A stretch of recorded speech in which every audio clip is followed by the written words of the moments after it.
Hello friends, Namrata art and craft ಚಾನಲಿಗೆ ನಿಮ್ಗೆಲ್ಲರಿಗೂ ಹಾರ್ದಿಕ ಸ್ವಾಗತ.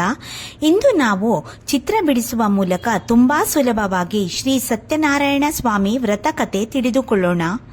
ಭಕ್ತಿ, ಶ್ರದ್ಧೆ ಮತ್ತು ಸತ್ಯದ ಮಹತ್ವವನ್ನು ಹೇಳುವ ಈ ಪವಿತ್ರ ಕಥೆಯನ್ನು ನಾನು ನನ್ನ ಚಿತ್ರ ಬಿಡಿಸುವ ಮೂಲಕ ಸುಂದರವಾಗಿ ನಿಮಗೆ ಪರಿಚಯಿಸುತ್ತೇನೆ. ಆದ್ದರಿಂದ ವಿಡಿಯೋ ಕೊನೆಯವರೆಗೂ ಜೊತೆಯಾಗಿ. ನಿಮಗೆ ಇಷ್ಟವಾದರೆ ಲೈಕ್, ಶೇರ್ ಮತ್ತು ಸಬ್ಸ್ಕ್ರೈಬ್ ಮಾಡೋದನ್ನು ದಯವಿಟ್ಟು ಮರಿಬೇಡಿ. ಈಗ ಶ್ರೀ ಸತ್ಯನಾರಾಯಣ ವ್ರತ ಕಥೆಯನ್ನ ಪ್ರಾರಂಭಿಸೋಣ. ನಾವು ಈ ಕಥೆಯನ್ನ ಪ್ರಾರಂಭಿಸುವ ಮೊದಲು ಸತ್ಯನಾರಾಯಣ ವ್ರತದ ಬಗ್ಗೆ ಸ್ವಲ್ಪ ವಿಷಯವನ್ನ ತಿಳಿದುಕೊಳ್ಳೋಣ. ಸತ್ಯನಾರಾಯಣ ವಿಷ್ಣುವಿನ ಒಂದು ರೂಪ. ಸತ್ಯ ನಾರಾಯಣನು ನವಗ್ರಹಗಳಿಗೆ ಅಧಿಪತಿ, ನವಗ್ರಹಗಳನ್ನು ನಿಯಂತ್ರಿಸುತ್ತಾನೆ. ನಮ್ಮ ನಕ್ಷತ್ರಕ್ಕೆ ಅನುಗುಣವಾಗಿ ಗ್ರಹಗತಿಗಳು ತಮ್ಮ ಪ್ರಭಾವ ಬೀರುತ್ತದೆ ಎಂಬ ನಂಬಿಕೆ ನಮ್ಮಲ್ಲಿ ಇದೆ. ಸತ್ಯನಾರಾಯಣನನ್ನು ಪೂಜಿಸಿದರೆ ಗ್ರಹಗಳ ಕೆಟ್ಟ ಪ್ರಭಾವದಿಂದ ಪಾರು ಮಾಡಿ ಎಲ್ಲ ಒಳ್ಳೆಯದಾಗುವಂತೆ ಅನುಗ್ರಹಿಸುತ್ತಾನೆ.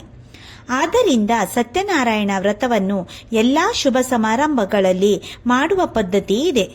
ಮದುವೆ, ಗೃಹ ಪ್ರವೇಶ, ಹುಟ್ಟುಹಬ್ಬ, ಹೊಸ ಕೆಲಸ, ವ್ಯಾಪಾರ ಶುರು ಮಾಡುವ ಮುನ್ನ, ವಿದ್ಯಾಭ್ಯಾಸ, ಪರೀಕ್ಷೆಯ ಸಮಯ ಇತ್ಯಾದಿ ಸಂದರ್ಭಗಳಲ್ಲಿ ಈ ಪೂಜೆಯನ್ನು ಮಾಡುತ್ತಾರೆ. ನಮ್ಮ ಕಾರ್ಯಗಳಲ್ಲಿ ಯಶಸ್ಸು ಕೊಡು ಎಂದು ಪ್ರಾರ್ಥನೆ ಮಾಡುತ್ತಾರೆ. ಸಾಮಾನ್ಯವಾಗಿ ಈ ವ್ರತವನ್ನು ಹುಣ್ಣಿಮೆ ಅಥವಾ ಪೂರ್ಣಿಮಾ ದಿನ ಮಾಡುತ್ತಾರೆ. ಇದಲ್ಲದೆ ನಿಮ್ಮ ಮನಸ್ಸಿಗೆ ಪೂಜೆ ಮಾಡಬೇಕು ಎಂದು ಅನಿಸಿದರೆ ಯಾವ ದಿನ ಬೇಕಾದರೂ ಈ ಪೂಜೆಯನ್ನು ಮಾಡಬಹುದು. ಪೂಜಾ ಗೃಹ ಅಥವಾ ದೇವರು ಇಡುವ ಜಾಗವನ್ನು ಮಾವಿನ ಸೊಪ್ಪು, ಬಾಳೆಕಂದು, ರಂಗೋಲಿಯಿಂದ ಅಲಂಕರಿಸಿ ಒಂದು ಸಣ್ಣ ಚೊಂಬಿಗೆ ನಿಮ್ಮದೇ ಒಡವೆ ಅಥವಾ ಸರವನ್ನು ಹಾಕಿ ಒಳಗೆ ಸ್ವಲ್ಪ ನೀರು ಹಾಕಬೇಕು. ಚೊಂಬಿನ ಬಾಯಿಗೆ 2 ವೀಳ್ಯದೆಲೆ ಇಟ್ಟು ಅದರ ಮೇಲೆ ಒಂದು ತೆಂಗಿನಕಾಯಿ ಇಡಬೇಕು. ಒಂದು ಹೊಸ ಶಲ್ಯವನ್ನು ಈ ಕಳಸದ ಪಾತ್ರೆಯ ಸುತ್ತ ಹೊದಿಸಿ ಒಂದು ತಟ್ಟೆಯಲ್ಲಿ ಅಕ್ಕಿ ಹಾಕಿ ಅದರ ಮೇಲೆ ಈ ಕಳಸ ಸ್ಥಾಪನೆ ಮಾಡಬೇಕು. ಇದರೊಂದಿಗೆ ಇನ್ನೊಂದು ತಟ್ಟೆಯಲ್ಲಿ ನವಗ್ರಹ ಧಾನ್ಯಗಳನ್ನು ಸಣ್ಣ ದೊನ್ನೆಯಲ್ಲಿ ಇಡಬೇಕು. ಪ್ರತಿ ಧಾನ್ಯದ ಮೇಲೆ ಒಂದು ಹಣ್ಣು ದಕ್ಷಿಣೆ ಇಡಬೇಕು. ಈ ಧಾನ್ಯಗಳನ್ನು ಸರಿಯಾದ ದಿಕ್ಕಿಗೆ ಇಡಬೇಕು. ಇನ್ನು ಏನೇನು ಪೂಜಾ ಐಟಂಗಳು ಬೇಕು ಅಂತ ಇವಾಗ ಹೇಳ್ತೀನಿ. ಮೊದಲು ಗಣಪತಿ ಪೂಜೆ ಮಾಡಬೇಕು. ನಂತರ ನವಗ್ರಹ ಪೂಜೆ ಮಾಡಿ ಆಮೇಲೆ ಸತ್ಯನಾರಾಯಣ ಪೂಜೆ ಮಾಡಬೇಕು. ಶ್ರೀ ಸತ್ಯನಾರಾಯಣ ಅಷ್ಟೋತ್ತರ ಇಲ್ಲಿದೆ. ಜೊತೆಗೆ ಲಕ್ಷ್ಮೀ ಅಷ್ಟೋತ್ತರ ಹೇಳಿ ಲಕ್ಷ್ಮೀ ಪೂಜೆಯನ್ನ ಮಾಡಬೇಕು. ನೈವೇದ್ಯಕ್ಕೆ ಸಪಾದ ಭಕ್ಷ್ಯವನ್ನು ಕೇಸರಿ ಮತ್ತು ಸಜ್ಜಿಗೆಯಿಂದ ಮಾಡಿಕೊಳ್ಳಬೇಕು. ಸಪಾದ ಭಕ್ಷ್ಯ ಮಾಡುವ ವಿಧಾನ ಇವಾಗ ಹೇಳ್ತೀನಿ. ಇದನ್ನು ರವೆ, ಸಕ್ಕರೆ, ತುಪ್ಪ, ಹಾಲು, ಬಾಳೆಹಣ್ಣು ಉಪಯೋಗಿಸಿ ಮಾಡಬೇಕು. ಪೂಜೆಯ ನಂತರ ಕಥಾಶ್ರವಣವನ್ನ ಮಾಡಬೇಕು. ಸತ್ಯನಾರಾಯಣ ವ್ರತಕಥೆಯಲ್ಲಿ 5 ಅಧ್ಯಾಯ ಇದೆ. ಕೆಲವರು ಪ್ರತಿ ಅಧ್ಯಾಯ ಮುಗಿದ ಮೇಲೆ ಮಂಗಳಾರತಿ ನೈವೇದ್ಯ ಮಾಡುತ್ತಾರೆ. ಪೂಜೆಯ ನಂತರ ಪ್ರಸಾದ ಸ್ವೀಕಾರ ಮಾಡಬೇಕು. ಪೂಜೆಗೆ ಇಟ್ಟಿರುವ ನವಧಾನ್ಯಗಳು, ಹೊದಿಸಿರುವ ಶಲ್ಯ ಮತ್ತು ದಕ್ಷಿಣೆಯನ್ನು ಸತ್ಪಾತ್ರರಿಗೆ ದಾನ ಕೊಡಬೇಕು. ಹರಿಕಥಾ. ಶ್ರೀ ಗುರುಭ್ಯೋ ನಮಃ. ಶ್ರೀ ಸತ್ಯನಾರಾಯಣ ದೇವರ ಕತೆ 1ನೇ ಅಧ್ಯಾಯ. ನೇಮಿಷ್ಯವೆಂಬ ಅರಣ್ಯದಲ್ಲಿ ವಾಸಿಸುವ ಮೊದಲಾದ ಋಷಿಗಳು ಪುರಾಣಗಳನ್ನು ಬಲ್ಲ ಸೂತ ಪುರಾಣಿಕನನ್ನು ಕುರಿತು ಒಂದು ದಿನ ಮಾನವರ ಹಿತಾರ್ಥವಾಗಿ ಪ್ರಶ್ನಿಸಿದರು. ಏನೆಂದರೆ, ಎಲೆ ಮುನಿಯೇ, ಮಾನವರ ಮನೋಬಯಕೆಗಳು ಅದಾವ ವ್ರತದಿಂದ ಇಲ್ಲವೇ ಅದಾವ ತಪಸ್ಸಿನಿಂದ ಈಡೇರುವವು? ಸೂತನು ಅದಕ್ಕೆ ಹೀಗೆ ಉತ್ತರವಿತ್ತನು. ಎಲೆ ಋಷಿಗಳೇ, ಇದೇ ಪ್ರಶ್ನೆಯನ್ನು ಮೊದಲು ನಾರದ ಮಹರ್ಷಿಯು ಕಲಾವತಿಯಾದ ಶ್ರೀಮನ್ನಾರಾಯಣನನ್ನು ಕೇಳಿದನು. ಅದಕ್ಕೆ ಲೋಕರಕ್ಷಕನಾದ ಆ ಭಗವಂತನು ನಾರದರಿಗೆ ಕೊಟ್ಟ ಉತ್ತರವನ್ನೇ ಈಗ ಹೇಳುವೆನು. ಚಿತಗೊಟ್ಟು ಕೇಳಿರಿ ಎಂದು ಹೇಳಲು ಉಪಕ್ರಮಿಸಿದನು. ಒಂದು ಸಲ ನಾರದ ಯೋಗಿಯು ಪರಾನುಗ್ರಹ ಕಾಕಾಂಕ್ಷೆಯ ಎರಡನೆಯವರಿಗೆ ಹಿತ ಮಾಡಬೇಕೆಂಬ ಬಯಕೆಯಿಂದ ಎಲ್ಲಾ ಲೋಕಗಳನ್ನು ಸಂಚರಿಸುತ್ತಾ ನಮ್ಮ ಈ ಮೃತ್ಯುಲೋಕಕ್ಕೆ ಬಂದರು. ಇಲ್ಲಿಯೂ ತಮ್ಮ ತಮ್ಮ ದುಷ್ಕರ್ಮಗಳಿಗೆ ತಕ್ಕಂತೆ ಹಲವಾರು ನೀಚ ಯೋನಿಗಳಲ್ಲಿ ಜನಿಸಿ ಬಹು ದುಃಖದಿಂದ ಬಳಲುತ್ತಿರುವುದನ್ನು ಕಂಡರು. ಸಜ್ಜನಸ್ಯ ಹೃದಯಂ ನವನೀತಂ, ಬೆಣ್ಣೆಯಂತಹ ಹೃದಯ ಕರಗಿತು, ಕಳವಳಗೊಂಡರು. ಅದಾವ ಉಪಾಯದಿಂದ ಈ ಜನರ ದುಃಖವು ದೂರವಾಗುವುದು ಎಂದು ಮನಮುಟ್ಟಿ ಚಿಂತಿಸಿದರು. ಕೊನೆಗೆ ಈ ಬಗ್ಗೆ ವಿಚಾರಿಸಿದಾಗಿ ಅಧಿಕಾರವುಳ್ಳ ಸೃಷ್ಟಿಸ್ಥಿತಿಯನ್ನು ಕಾಯುವ ಶ್ರೀಮನ್ನಾರಾಯಣನನ್ನು ಕಾಣಲು ವಿಷ್ಣು ಲೋಕಕ್ಕೆ ತೆರಳಿದರು. ಅತಿ ಚತುರ್ಭುಜನು ಸುಂದರನು ಆದ ಸದ್ಗುಣೈಶ್ವರ್ಯ ಸಂಪನ್ನನಾದ ಶ್ರೀಮನ್ನಾರಾಯಣನನ್ನು ಕಂಡೊಡನೆ ಭಕ್ತಶ್ರೇಷ್ಠರಾದ ಅವರ ಅಂತಃಕರಣದಲ್ಲಿ ಭಕ್ತಿರಸವು ಉಕ್ಕೇರಿತು. ದೇವೇಂದ್ರನಾದ ಆತನನ್ನು ಸ್ತುತಿಸತೊಡಗಿದರು. ಭಕ್ತಿಮೂರ್ತಿಯೇ, ಸರ್ವಸ್ವಾಮಿಯೇ, ನೀನು ಮನಸ್ಸು ಮಾತುಗಳಿಗೆ ನಿಲುಕದ ರೂಪವುಳ್ಳವನು, ನೆಲೆಯಿಲ್ಲದ ಶಕ್ತಿವಂತನು, ಹುಟ್ಟು ಸಾವುಗಳಿಂದ ಹೀನನು, ಅಥವಾ ಮೊದಲು ಕೊನೆಗಳಿಲ್ಲದು, ಗುಣಗಳಿಂದ ರಹಿತನು, ನಾಂದಿ ಗುಣಗಳಿಂದ ಅರ್ಥವುಳ್ಳವನು, ನಿರ್ಗುಣನಾದ ನೀನು ಸುಗುಣ ರೂಪ ತಳೆದಾಗ ಎಲ್ಲಾ ಭೂತ ಮಾತ್ರ ಸೃಷ್ಟಿಗೆ ಕಾರಣನಾದ ನೀನು ಸರ್ವಾಂತರ್ಯಾಮಿ. ನಿನ್ನನ್ನೇ ನೆರೆತುಂಬಿದ ಭಕ್ತರ ಪಾಪ ಕಾರ್ಯಗಳನ್ನು ನಾಶ ಮಾಡುವವನು ಆಗಿರುವಿ. ನಾರದರ ಪರಹಿತ ಭಾವಪೂರ್ಣವೂ ಆದ ಸ್ತೋತ್ರಗಳನ್ನು ಕೇಳಿ ಶ್ರೀ ವಿಷ್ಣುವು, ಎಲೇ ಸಾಧುವೆ, ನೀನು ಇಲ್ಲಿಗೆ ಯಾವ ಕಾರ್ಯಕ್ಕಾಗಿ ಬಂದಿರುವೆ? ನಿನ್ನ ಬಯಕೆ ಏನು ಕೇಳು, ಅದೆಲ್ಲವನ್ನು ನಾನು ಪೂರೈಸುವೆ ಎಂದು ಹೇಳಿದನು. ಒಡೆಯನೇ, ಮೃತ್ಯುಲೋಕದ ಜನತೆ ಎಲ್ಲವೂ ಹಲವು ಬಗೆಯ ದುಃಖವನ್ನು ಅನುಭವಿಸುತ್ತಿರುವರು. ಆ ಜನರ ದುಃಖವನ್ನು ಹೋಗಲಾಡಿಸುವುದಕ್ಕಾಗಿ ನೀನು ನನಗೆ ದಾರಿ ತೋರಿಸಬೇಕೆಂದು ಕೇಳಿಕೊಂಡನು. ಶ್ರೀ ಭಗವಂತನು ನಾರದನ ಪರಹಿತ ಬುದ್ಧಿಯನ್ನರಿತು, ವಸ್ತನಾರದ ಜನರ ಮೇಲೆ ಅನುಗ್ರಹ ಮಾಡಬೇಕೆಂಬ ಬಯಕೆಯಿಂದ ಒಳ್ಳೆಯ ಪ್ರಶ್ನೆಯನ್ನು ಕೇಳಿದಿ. ಏನು ಮಾಡುವುದರಿಂದ ದುಃಖ ಮುಕ್ತರಾಗುವರೆಂಬುದನ್ನು ಹೇಳುವೆ, ಕೇಳು. ಅದೊಂದು ಮಹತ್ ಪುಣ್ಯಕರವಾದ ಸತ್ಯನಾರಾಯಣ ವ್ರತವು. ಅದು ಸ್ವರ್ಗ ಮೃತ್ಯುಲೋಕದಲ್ಲಿ ದುರ್ಲಭವಾದದ್ದು. ವಸ್ತಾ, ಕೇವಲ ಅದು ನಿನ್ನ ಮೇಲಿನ ಪ್ರೀತಿಯ ಮೂಲಕ ಗುಪ್ತವಾಗಿದ್ದರೂ ಪ್ರಕಟಗೊಳಿಸುವೆ. ಅದು ಶ್ರೀ ಸತ್ಯನಾರಾಯಣ ಎಂಬ ವ್ರತವು. ಅದನ್ನು ಒಳ್ಳೆಯ ವಿಧಾನಪೂರ್ವಕವಾಗಿ ಮಾಡುವುದರಿಂದ ಇಹದಲ್ಲಿನ ದುಃಖವೆಲ್ಲ ನಾಶವಾಗಿ ಸುಖ ಉಂಟಾಗುವುದು ಮತ್ತು ಮುಂದೆ ಮರಣದ ನಂತರ ಮೋಕ್ಷವನ್ನು ಹೊಂದುವನು. ಭಗವಂತನ ಮಾತುಗಳನ್ನು ಕೇಳಿ ನಾರದ ಮಹರ್ಷಿಯು, ಕೀ ಫಲಂ ಕೀ ವಿಧಾನಂ ಚ ಕೃತುಂ ಕೆನ್ವರತವ ವ್ರತಂ, ಈ ವ್ರತಕ್ಕೆ ಫಲವೇನಿದೆ? ಇದನ್ನು ಮಾಡುವ ವಿಧಾನ ಹೇಗೆ? ಮೊದಲು ಯಾರು ಇದನ್ನು ಮಾಡಿದರು? ಮತ್ತು ಕದಾ ಕಾರ್ಯಂ ದ ವ್ರತ ಮಾಡಲಿಕ್ಕೆ ಕಾಲವು ಯಾವುದು? ಇದನ್ನು ವಿಸ್ತಾರವಾಗಿ ಹೇಳಬೇಕೆಂದು ಕೇಳಿದನು. ಅದಕ್ಕೆ ಭಗವಂತನು, ಈ ವ್ರತಾಚರಣೆಯಿಂದ ದುಃಖಗಳೆಲ್ಲ ನಾಶವಾಗುವುದು, ಧನ ಮತ್ತು ಧಾನ್ಯಗಳು ಸಮೃದ್ಧಿಯಾಗುವುದು, ಅಲ್ಲದೆ ಸೌಭಾಗ್ಯಂ ಸಂತತಿಕರಂ ಸರ್ವತ್ರ ವಿಜಯೀಪ್ರದಂ, ಸೌಭಾಗ್ಯವನ್ನು ಸಂತತಿಯನ್ನು ಕೊಡುವುದು, ಎಲ್ಲಾ ಕಾರ್ಯಗಳಲ್ಲೂ ಗೆಲುವೇ ದೊರಕುವುದು. ಇದೇ ಈ ವ್ರತದಿಂದ ದೊರಕುವ ಫಲಗಳು. ಯಾವ ಕಾಲ ಯಾವ ದಿನದಲ್ಲಾದರೂ ಶ್ರದ್ಧೆ ಭಕ್ತಿಯಿಂದ ಈ ವ್ರತವನ್ನು ಮಾಡಬಹುದು. ಧರ್ಮತತ್ಪರನಾಗಿ ಬ್ರಾಹ್ಮಣರಿಂದ ಕೂಡಿಕೊಂಡು ಈ ಸತ್ಯನಾರಾಯಣ ದೇವನನ್ನು ಸಾಯಂಕಾಲದ ಸಮಯಕ್ಕೆ ಪೂಜಿಸಬೇಕು. ಉತ್ತಮವಾದ ಸಪಾದ ಭಕ್ಷ್ಯ ನೈವೇದ್ಯವನ್ನು ಭಕ್ತಿಯಿಂದ ಕೊಡಬೇಕು. ಭಕ್ಷ್ಯವೆಂದರೆ ಬಾಳೆಹಣ್ಣು, ತುಪ್ಪ, ಹಾಲು ಮತ್ತು ಗೋಧಿಯ ಸಜ್ಜಿಗೆ ದೊರೆಯದಿದ್ದಲ್ಲಿ ಅಕ್ಕಿಯ ಸಜ್ಜಿಗೆಯನ್ನು, ಸಕ್ಕರೆ ದೊರೆಯದಿದ್ದಲ್ಲಿ ಬೆಲ್ಲವನ್ನು, ಅಭಾವಶಾಲಿ ಚೂರ್ಣಂ ಯಾ ಚರ್ಕಣ್ಣ ಚ ದಸ್ತಬ ಉಪಯೋಗಿಸಬೇಕು.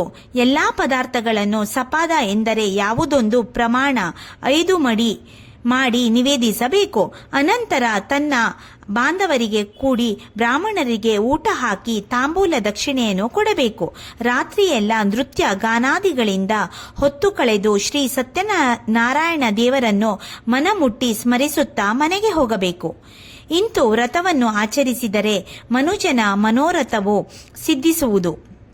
ವಿಶೇಷವಾಗಿ ಈ ವ್ರತವು ಕಲಿಯುಗದಲ್ಲಿ ಬಹುಬೇಗನೆ ಫಲವನ್ನು ಕೊಡುವಂತಾಗಿದೆ. ಹೀಗೆಂದು ಭಗವಂತನು ನಾರದರಿಗೆ ಹೇಳಿದನು. ಇದೇ ಶ್ರೀ ಸ್ಕಂದ ಪುರಾಣ ರೇವಾಖಂಡದ ಸತ್ಯನಾರಾಯಣ ಕಥೆಯು ಪ್ರತಾಪಂ ಧ್ಯಾಯಂ ಸಮಾಪ್ತಿರಸ್ತು. ಶ್ರೀ ಸತ್ಯನಾರಾಯಣ ದೇವರ 1ನೇ ಅಧ್ಯಾಯ ಇಲ್ಲಿಗೆ ಮುಗಿಯಿತು.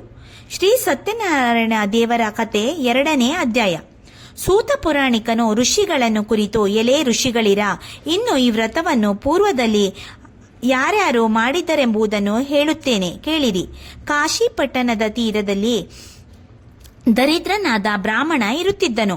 ಬಡತನದ ಮೂಲಕ ಆತ ಯಾವಾಗಲೂ ಹಸಿವೆ ನೀರಡಿಕೆಯಿಂದ ಪೀಡಿತನಾಗಿದ್ದನು. ಅದಕ್ಕಾಗಿ ದಿನವೂ ಭಿಕ್ಷೆಗಾಗಿ ಭೂಮಿಯ ಮೇಲೆ ಸಂಚರಿಸುತ್ತಿದ್ದನು. ಭಗವಾನ್ ಬ್ರಾಹ್ಮಣ ಪ್ರಿಯ ಭಗವಂತನು ಬ್ರಾಹ್ಮಣರ ಮೇಲೆ ಪ್ರೀತಿಯುಳ್ಳವನು. ಆದ್ದರಿಂದ ಬ್ರಾಹ್ಮಣನ ಕಷ್ಟಮಯ ಸ್ಥಿತಿಯು ಆತನಿಗೆ ಸಹಿಸದಾಯಿತು.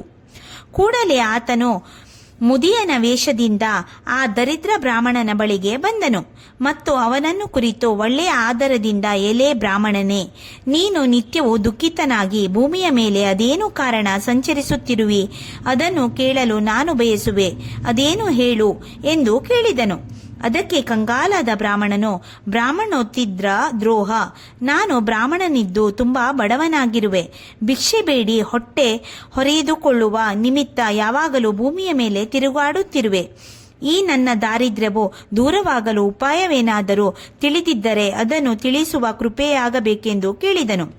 ಬ್ರಾಹ್ಮಣನ ದೀನವಾಣಿಯನ್ನು ಕೇಳಿ ವೇಷಧಾರಿಯಾದ ಭಗವಂತನು, ಎಲೇ ಬ್ರಾಹ್ಮಣನೇ, ಸತ್ಯನಾರಾಯಣೋ ವಿಷ್ಣುವಾಂಚಿತ ಫಲಪ್ರದಂ. ನಿಜವಾಗಿ ಸತ್ಯನಾರಾಯಣನು ವಿಷ್ಣುವು ಆತನೇ ಭಕ್ತರ ಪೂಜಕರ ಬಯಕೆಯನ್ನು ಪೂರೈಸುವನು. ಆದ್ದರಿಂದ ಆ ಸತ್ಯನಾರಾಯಣನನ್ನು ನೀನು ಭಕ್ತಿಪೂರ್ವಕವಾಗಿ ಪೂಜಿಸು. ಇದೊಂದು ಮೇಲಾದ ವ್ರತವು. ಈ ವ್ರತಾಚರಣೆಯಿಂದ ಮಾನವನ ಎಲ್ಲಾ ಬಗೆಯ ದುಃಖಗಳಿಂದ ಕೂಡಲೇ ಮುಕ್ತನಾಗುವನು ಎಂದು ನುಡಿದು ಆ ವೃತ್ತದ ವಿಧಿವಿಧಾನಗಳನ್ನು ದರಿದ್ರನಾದ ಬ್ರಾಹ್ಮಣನಿಗೆ ತಿಳಿಸಿ ಆ ವೃದ್ಧ ಬ್ರಾಹ್ಮಣನ ರೂಪವನ್ನು ಕಳೆದು ಶ್ರೀ ಸತ್ಯನಾರಾಯಣನು ಅಲ್ಲಿಯೇ ಅಂತರ್ಧಾನನಾದನು. ಆಗ ಬ್ರಾಹ್ಮಣನು ಆಶ್ಚರ್ಯಚಕಿತನಾಗಿ ಆ ಮುಡಿ ಹಾರುವನ ಹೇಳಿಕೆಯಲ್ಲಿ ಪೂರ್ಣ ವಿಶ್ವಾಸವುಳ್ಳವನಾದನು. ಆತನ ಹೇಳಿಕೆಯಂತೆ ನಾನು ಶ್ರೀ ಸತ್ಯನಾರಾಯಣ ವ್ರತವನ್ನು ಮಾಡಿಯೇ ತೀರುವೆನು ಎಂದು ಮನಸ್ಸಿನಲ್ಲಿ ನಿಶ್ಚಯಿಸಿದನು. ಬಡತನದಿಂದ ಪಾರಾಗಿ ಸುಖವುಂಟಾಗುವ ಕರ್ಮದ ಚಿಂತನೆಯಿಂದ ಕರ್ತಾಗದಾಂ ನಲಾಬ್ಧ ಆತನಿಗೆ ರಾತ್ರಿಯಲ್ಲಿ ನಿದ್ರೆ ಬರಲಿಲ್ಲ. ಬೆಳಗಾಗುವ ಮಾರ್ಗವನ್ನು ಕಾಣುತ್ತಲೇ ರಾತ್ರಿಯನ್ನು ಕಳೆದನು. ಮರುದಿನ ಬೆಳಗಾಯಿತು. ಅದನ್ನೇ ನಿರೀಕ್ಷಿಸುತ್ತಿದ್ದ ಬ್ರಾಹ್ಮಣನು ಕೂಡಲೇ ಹಾಸಿಗೆಯಿಂದ ಮೇಲೆದ್ದನು. ಆ ಹೊತ್ತು ನಾನು ಶ್ರೀ ಸತ್ಯನಾರಾಯಣನ ವ್ರತವನ್ನು ಮಾಡುವೆನೆಂದು ನಿಶ್ಚಯಿಸಿದನು. ಹಾಗೆಂದು ಸಂಕಲ್ಪ ಮಾಡಿಕೊಂಡನು. ಪ್ರಾತಃ ವಿಧಿವಿಧಾನಗಳನ್ನು ಮುಗಿಸಿ ಭಿಕ್ಷೆಗಾಗಿ ಹೊರಟನು. ಭಾವೇನ ದೇವಂ ಎಂಬಂತೆ ದೇವನು ಭಾವನೆಗೆ ತಕ್ಕಂತೆ ಅಂದು ಆ ಬ್ರಾಹ್ಮಣನಿಗೆ ದೈವಾತ್ವಶಾತ್ ಪ್ರತಿನಿತ್ಯಕ್ಕಿಂತಲೂ ಹೆಚ್ಚಿನ ಭಿಕ್ಷೆಯು ದೊರೆಯಿತು. ಆಗ ಆತನು ಸಂತುಷ್ಟ ಚಿತ್ತನಾಗಿ ಆ ಹಣವನ್ನು ವೆಚ್ಚಿಸಿ ಬಂಧು ಬಾಂಧವರೊಡನೆ ಕೂಡಿಕೊಂಡು ಶ್ರೀ ಸತ್ಯನಾರಾಯಣ ವ್ರತವನ್ನು ನೆರವೇರಿಸಿದನು. ಅಂದು ಮಾಡಿದ ವ್ರತದ ಪ್ರಭಾವದಿಂದ ಆ ಬ್ರಾಹ್ಮಣನು ಸರ್ವ ದುಃಖ ವಿಮುಕ್ತ, ಎಲ್ಲಾ ದುಃಖಗಳಿಂದ ವಿಮುಕ್ತನಾದನು ಮತ್ತು ಸರ್ವ ಸಂಪತ್ ಮಯಮಿತ ಎಲ್ಲಾ ಸುಖ ಸಂಪತ್ತುಗಳನ್ನು ಹೊಂದಿದನು. ವ್ರತದ ಪ್ರಭಾವದಿಂದ ಮನಗಂಡ ಆ ಬ್ರಾಹ್ಮಣನು ಆ ದಿನದಿಂದ ಪ್ರತಿ ತಿಂಗಳಲ್ಲೂ ಉಪಾಯದಿಂದ ಮಹತ್ಫಲವನ್ನು ಕೊಡುವ ಆ ಉತ್ತಮ ವ್ರತವನ್ನು ತಪ್ಪದೆ ಮಾಡತೊಡಗಿದನು. ಆತನ ಸಂಚಿತ ಪಾಪಗಳೆಲ್ಲವೂ ಸುಟ್ಟು ಹೋದವು. ಕೊನೆಗೆ ಆತನು ದುರ್ಬಲವಾದ ಮೋಕ್ಷವನ್ನು ಹೊಂದಿದನು. ಹಾಗೆಂದು ಭಗವಂತನು ನಾರದರಿಗೆ ಹೇಳಿ, ನಾರದ ಭೂಲೋಕದ ಜನರ ದುಃಖದ ನಿವೃತ್ತಿಗೆ ಸುಖ ಪ್ರಾಪ್ತಿಗೆ ಈ ಸತ್ಯನಾರಾಯಣ ವ್ರತವೇ ಉತ್ತಮ ಉಪಾಯವೆಂದು ಹೇಳಿದನು ಎಂದು ಸೂತ ಪುರಾಣಿಕನು ನುಡಿದನು. ಆಗ ಆ ಋಷಿಗಳು ಆ ಬ್ರಾಹ್ಮಣನ ಮುಖದಿಂದ ಈ ವ್ರತದ ಪ್ರಭಾವವನ್ನು ಮತ್ತು ಯಾರು ಕೇಳಿದು, ಈ ವ್ರತವು ಭೂಮಿಯ ಮೇಲೆ ಹೇಗೆ ಪ್ರಸಿದ್ಧಿ ಹೊಂದಿತು ಎಂಬ ಸಂಗತಿಗಳನ್ನು ಕೇಳಿ ತಿಳಿದುಕೊಳ್ಳುವ ನಮ್ಮಲ್ಲಿ ಭಕ್ತಿ ಉಂಟಾಗಿದೆ. ಅದಕ್ಕೆ ಎಲ್ಲಾ ಸಂಗತಿಗಳನ್ನು ವಿಸ್ತರಿಸಿ ಹೇಳಬೇಕೆಂದು ನುಡಿದರು. ಋಷಿಗಳ ಪ್ರಶ್ನೆಯನ್ನು ಕೇಳಿ ಸೂತ ಪುರಾಣಿಕನು ಋಷಿಗಳಿರ, ಈ ವ್ರತವನ್ನು ಭೂಮಿಯಲ್ಲಿ ಯಾರು ಮಾಡಿದ್ದರೆಂಬುದನ್ನು ಹೇಳುತ್ತೇನೆ ಕೇಳಿರಿ. ಮೊದಲು ದರಿದ್ರನಾಗಿದ್ದ ಬ್ರಾಹ್ಮಣನು ಒಂದು ದಿನ ತನ್ನ ಐಶ್ವರ್ಯ ಅನುಸಾರವಾಗಿ ಬಾಂಧವರಿಂದಲೂ ಅಪೇಷ್ಟರಿಂದಲೂ ಕೂಡಿಕೊಂಡು ಶ್ರೀ ಸತ್ಯನಾರಾಯಣ ಸ್ವಾಮಿಯ ವ್ರತವನ್ನು ಮಾಡತೊಡಗಿದನು. ಒಬ್ಬ ಕಟ್ಟಿಗೆ ಹೊರೆಯನ್ನು ಮಾರುವವನು ಆ ಬ್ರಾಹ್ಮಣನ ಮನೆಗೆ ಬಾಗಿಲಿಗೆ ಬಂದನು. ತಲೆಯ ಮೇಲಿನ ಹೊರೆಯನ್ನು ಮನೆಯ ಹೊರಗೋಡೆಗೆ ನಿಲ್ಲಿಸಿದನು.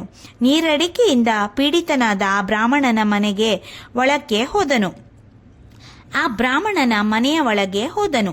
ಅಲ್ಲಿ ಆತನು ಮಾಡುತ್ತಿರುವ ಶ್ರೀ ಸತ್ಯನಾರಾಯಣ ವ್ರತವನ್ನು ನೋಡಿದನು. ಆಗ ಆತನಲ್ಲಿ ಭಕ್ತಿ ಅಂಕುರಿಸಿತು. ನಮಸ್ಕರಿಸಿದನು. ಪೂಜೆ ಮಾಡುತ್ತಿರುವ ಬ್ರಾಹ್ಮಣನನ್ನು ಕುರಿತು, ಎಲೇ ಬ್ರಾಹ್ಮಣನೇ, ಕಿಮಿದಂ ಕ್ರಿಯೆ ತತ್ಪಯ ನೀನು ಇದೇನೇನು ಮಾಡಲಾರಂಭಿಸಿರುವೆ ಮತ್ತು ಇದನ್ನು ಮಾಡುವುದರಿಂದ ದೊರೆಯುವ ಫಲವನ್ನು ಇದನ್ನೆಲ್ಲ ನನ್ನ ಮುಂದೆ ಸವಿಸ್ತಾರವಾಗಿ ಹೇಳು ಎಂದು ಬೇಡಿಕೊಂಡನು. ಕಟ್ಟಿಗೆ ಹೊರೆಯನ್ನು ಹೊರುವವನಲ್ಲಿ ಪೂಜೆಯ ಬಗ್ಗೆ ಉಂಟಾದ ಉತ್ಸುಕತೆಯಿಂದ ಕಂಡು ಬ್ರಾಹ್ಮಣನು, ಎಲೆ ಕಾಷ್ಟ ಕೂತನೆ, ಎಲ್ಲರ ಮನೋರಥಗಳನ್ನು ಪೂರ್ಣ ಕೊಡುವಂತಹ ಶ್ರೀ ಸತ್ಯನಾರಾಯಣ ವ್ರತವನ್ನು ನಾನು ಹೇಳುತ್ತಲಿರುವೆ. ಮೊದಲು ಅಷ್ಟದರಿದ್ರನಾದ ನನಗೆ ಈ ವ್ರತದ ಪ್ರಭಾವದಿಂದ ಈಗ ಧನಧಾನ್ಯ ಮುಂತಾದ ಸಿರಿಗಳೆಲ್ಲವೂ ದೊರಕಿದೆ ಎಂದನು. ನಂತರ ಕಟ್ಟಿಗೆ ಹೊರೆ ಮಾರುವವನು ಆ ಬ್ರಾಹ್ಮಣನ ಮುಖದಿಂದ ಆ ವ್ರತದ ವಿಧಿವಿಧಾನಗಳನ್ನು ತಿಳಿದುಕೊಂಡನು. ಸಂತೋಷದಿಂದ ಶ್ರೀ ಸತ್ಯನಾರಾಯಣ ಪ್ರಸಾದವನ್ನು ತಿಂದನು, ನೀರು ಕುಡಿದನು, ಊಟ ಮಾಡಿ ತನ್ನ ಊರಿಗೆ ಹೊರಟು ಹೋದನು.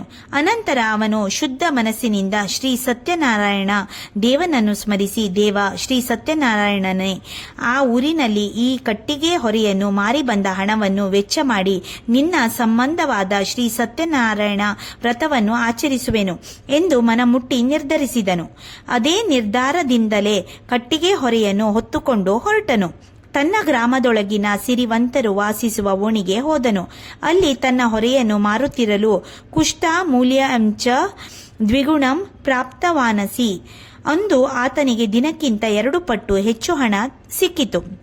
ಆದ್ದರಿಂದ ಆತನು ಶ್ರೀ ಸತ್ಯನಾರಾಯಣ ಪ್ರಭಾವದಿಂದ ಸಂತುಷ್ಟನಾದನು. ಅಲ್ಲದೆ ಪ್ರಸಾದಕ್ಕೆ ಬೇಕಾಗಿರುವ ಬಾಳೆಹಣ್ಣು, ತುಪ್ಪ, ಸಕ್ಕರೆ, ಹಾಲು ಮತ್ತು ಗೋಧಿಯ ಸಜ್ಜಿಗೆಯನ್ನು ಕೊಂಡು ಅವನ್ನೆಲ್ಲ ಸರಿಯಾದ ಪ್ರಮಾಣದಲ್ಲಿ ಕೂಡಿಸಿ ಪ್ರಸಾದವನ್ನು ಮಾಡಿದನು. ತನ್ನ ಬಂಧು ಬಾಂಧವ ಸಹಿತನಾಗಿ ಶ್ರೀ ಸತ್ಯನಾರಾಯಣ ದೇವನನ್ನು ಪೂಜಿಸಿ ನೈವೇದ್ಯವನ್ನು ಸಮರ್ಪಿಸಿದನು. ಭಕ್ತಿಯಿಂದ ಕತೆ ಕೀರ್ತನೆಗಳನ್ನು ಶ್ರವಣ ಮಾಡಿ ವ್ರತವನ್ನು ಮುಗಿಸಿದನು. ತದ್ವ್ರತ್ಯಸ್ಯೆ ಪ್ರಭಾವೇಣ ಧನ ಪುತ್ರಾನ್ವಿತೋ ಭವತ್ಲೋಕೆ ಸುಖಂ ಭುಕ್ತ ಚಾಂತೆ ಸತ್ಯಪುರಂ ಯತಿನ್ತ್ವ. ಆ ವ್ರತದ ಪ್ರಭಾವದಿಂದ ಮಕ್ಕಳನ್ನು, ಧನವನ್ನು ಪಡೆದನು. ಇಹಲೋಕದಲ್ಲಿ ಸುಖವನ್ನುಂಡು ಕೊನೆಗೆ ಸತ್ಯಪುರದಲ್ಲಿ ಮೋಕ್ಷವನ್ನು ಹೊಂದಿದನು.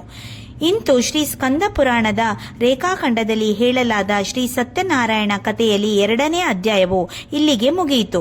ಇಂದು ಸೂತನು ಹೇಳಿದನು. ಶ್ರೀ ಸತ್ಯನಾರಾಯಣ ದೇವರ ಕತೆ 3ನೇ ಅಧ್ಯಾಯ. ತರುವಾಯ್ ಸೂತ ಪುರಾಣಿಕನು ಶ್ರೋತೃಗಳಾದ ಋಷಿ ಶ್ರೇಷ್ಠರನ್ನು ಕುರಿತು ಶ್ರೀ ಸತ್ಯನಾರಾಯಣನ ಅತುಲ ಪ್ರಭಾವದ ಬಗೆಯನ್ನು ವ್ಯಕ್ತಪಡಿಸಲು ಒಂದು ಕಥೆಯನ್ನು ಹೇಳುವೆನು ಕೇಳಿರಿ ಎಂದು ಪ್ರಸ್ತಾಪಿಸಿ ಹೇಳಲು ಪ್ರಾರಂಭಿಸಿದನು. ಪೂರ್ವಕಾಲದಲ್ಲಿ ತಮ್ಮ ಆರ್ಯವರ್ತದೊಳಗೆ ಒಂದು ವಿಸ್ತೃತವಾದ ರಾಜ್ಯವನ್ನು ಉಲ್ಕಾಮುಖನೆಂಬ ಅರಸನು ಆಳುತ್ತಿದ್ದನು. ಆತನು ಜಿತೇಂದ್ರಿಯದ ಸತ್ಯವಾದಿ. ಜಿತೇಂದ್ರಿಯನು ಇಂದ್ರಿಯವನ್ನು ಗೆದ್ದವನು, ಮನಸ್ಸನ್ನು ಅಂಕೆಯಲ್ಲಿ ಇರಿಸಿದವನು ಮತ್ತು ಸತ್ಯವಾದಿಯೂ ಆಗಿದ್ದನು. ಧರ್ಮನಿರತನಾದ ಅರಸನು ಪ್ರತಿನಿತ್ಯವೂ ತಪ್ಪದೆ ದೇವಸ್ಥಾನಗಳಿಗೆ ಹೋಗುವನು, ದೇವರ ದರ್ಶನ ಪಡೆಯುವನು, ದೀನ ಯಾಚಕರಿಗೂ ಬ್ರಾಹ್ಮಣರಿಗೂ ದಾನ ಮಾಡಿ ಅವರನ್ನು ಸಂತೋಷಗೊಳಿಸುವವನು. ಅದೇ ಈಶ್ವರ ಪೂಜೆಗೆ ಎಂದು ನಂಬುವನು. ಪ್ರಬುದ್ಧ ಎಂಬ ಸುಶೀಲವತಿಯಾದ ಸಾಧ್ವಿಯು ಆತನ ಧರ್ಮಪತ್ನಿಯು. ಪತಿ ಪತ್ನಿಯರಿರುವರು ಆಗಿನ ಕಾಲಕ್ಕೆ ಆದರ್ಶಪ್ರಾಯರಾಗಿದ್ದರು. ರಾಜಕಾಲಸ್ಯ ಕಾರಣಂ ಎಂಬಂತೆ ಇಂತಹ ರಾಜನ ಆಳ್ವಿಕೆಯಲ್ಲಿ ಪ್ರಜೆಗಳೆಲ್ಲರೂ ಸುಖಿಯಾಗಿದ್ದರು. ಅರಸಿಯರಿರುವರು ಹಲವು ಬಗೆಯ ವ್ರತವನ್ನು ಆಚರಿಸುವವರು. ಒಂದು ದಿನ ಅದೇ ಬುದ್ಧಿಯಿಂದ ಶ್ರೀ ಸತ್ಯನಾರಾಯಣ ವ್ರತವನ್ನು ಆಚರಿಸುವನೆಂದು ಸಂಕಲ್ಪಿಸಿದರು. ಭದ್ರಶೀಲಂ ಎಂಬ ನದಿ ತೀರಕ್ಕೆ ಬಂದಿಳಿದರು. ಪೂಜೆಯ ಸಾಮಗ್ರಿಗಳೆಲ್ಲವನ್ನು ಮುಂದಾಗಿಯೇ ಸಜ್ಜುಗೊಳಿಸಲಾಗಿತ್ತು. ಆದ್ದರಿಂದ ಅವರು ಶ್ರೀ ಸತ್ಯನಾರಾಯಣ ಪೂಜೆಯನ್ನು ಆರಂಭಿಸಿದರು. ಅಷ್ಟರಲ್ಲಿ ಒಬ್ಬ ಸಾಧುವು ಹೊಳೆಯ ಮಾರ್ಗವಾಗಿ ಬಂದಿಳಿದನು. ಅವನು ತನ್ನ ಹಾದಿಯಲ್ಲಿ ಬಹಳಷ್ಟು ಪದಾರ್ಥಗಳನ್ನು ತುಂಬಿಕೊಂಡು ವ್ಯಾಪಾರ ಮಾಡಲು ಮುಂದೆ ಹೊರಟಿದ್ದನು. ಅಲ್ಲಿಯೇ ನದಿ ದಂಡೆಯಲ್ಲಿ ವ್ರತವನ್ನು ಮಾಡುತ್ತಾ ಕುಳಿತ ರಾಜನನ್ನು ನೋಡಿದನು. ಈ ಪ್ರಕಾರವು ಏನೆಂಬುದನ್ನು ತಿಳಿದುಕೊಳ್ಳಲು ಕುತೂಹಲ ಉಂಟಾಯಿತು. ಅದಕ್ಕಾಗಿ ನಾವೆಯನ್ನು ಅಲ್ಲಿಯೇ ನಿಲ್ಲಿಸಿದನು.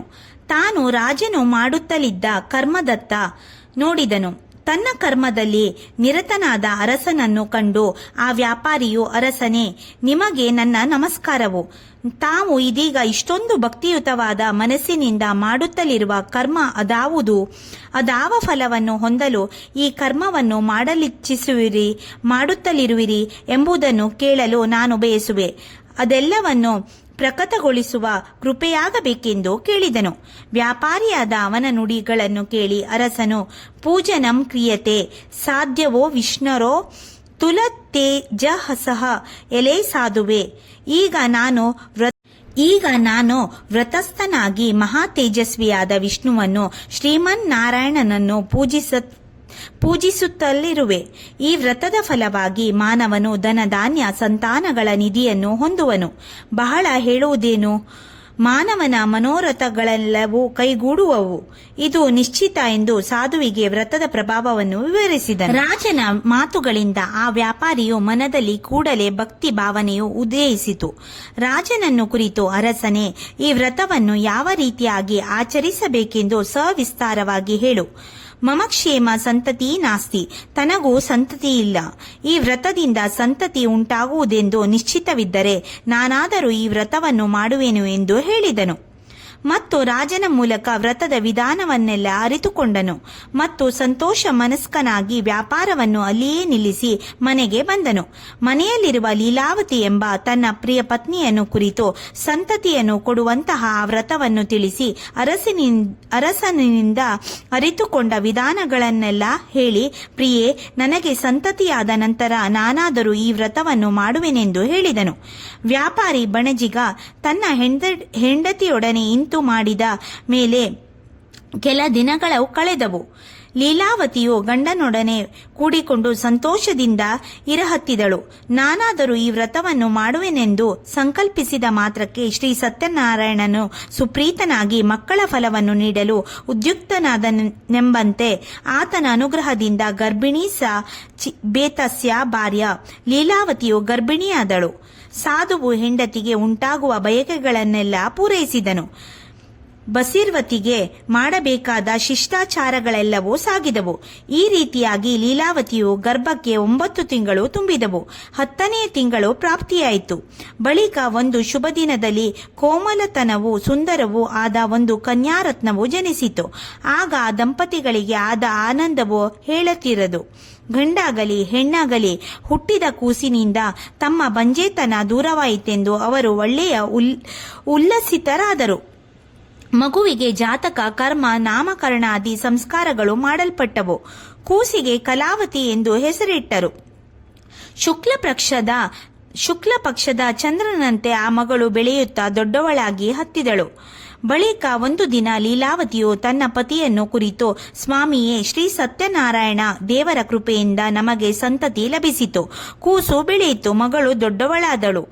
ಆದರೆ ನೀವು ಹಿಂದಕ್ಕೆ ಹರಕೆ ಹೊತ್ತಂತೆ ಇದುವರೆಗೂ ಶ್ರೀ ಸತ್ಯನಾರಾಯಣ ವ್ರತವನ್ನು ಆಚರಿಸಲಿಲ್ಲವಲ್ಲ ಎಂದು ಸಂಕಲ್ಪಿಸಿದ ಸ್ಮರಣೆಯನ್ನು ಇತ್ತಳು. ಅದಕ್ಕೆ ಪ್ರತ್ಯುತ್ತರವಾಗಿ ಆ ಬಣಜಿಗನು, ಪ್ರಿಯೆ, ಅಹುದು, ನಾನು ಬೇಡಿಕೊಂಡ ಹರಕೆಯು ನನ್ನ ಸ್ಮರಣೆಯಲ್ಲಿದೆ.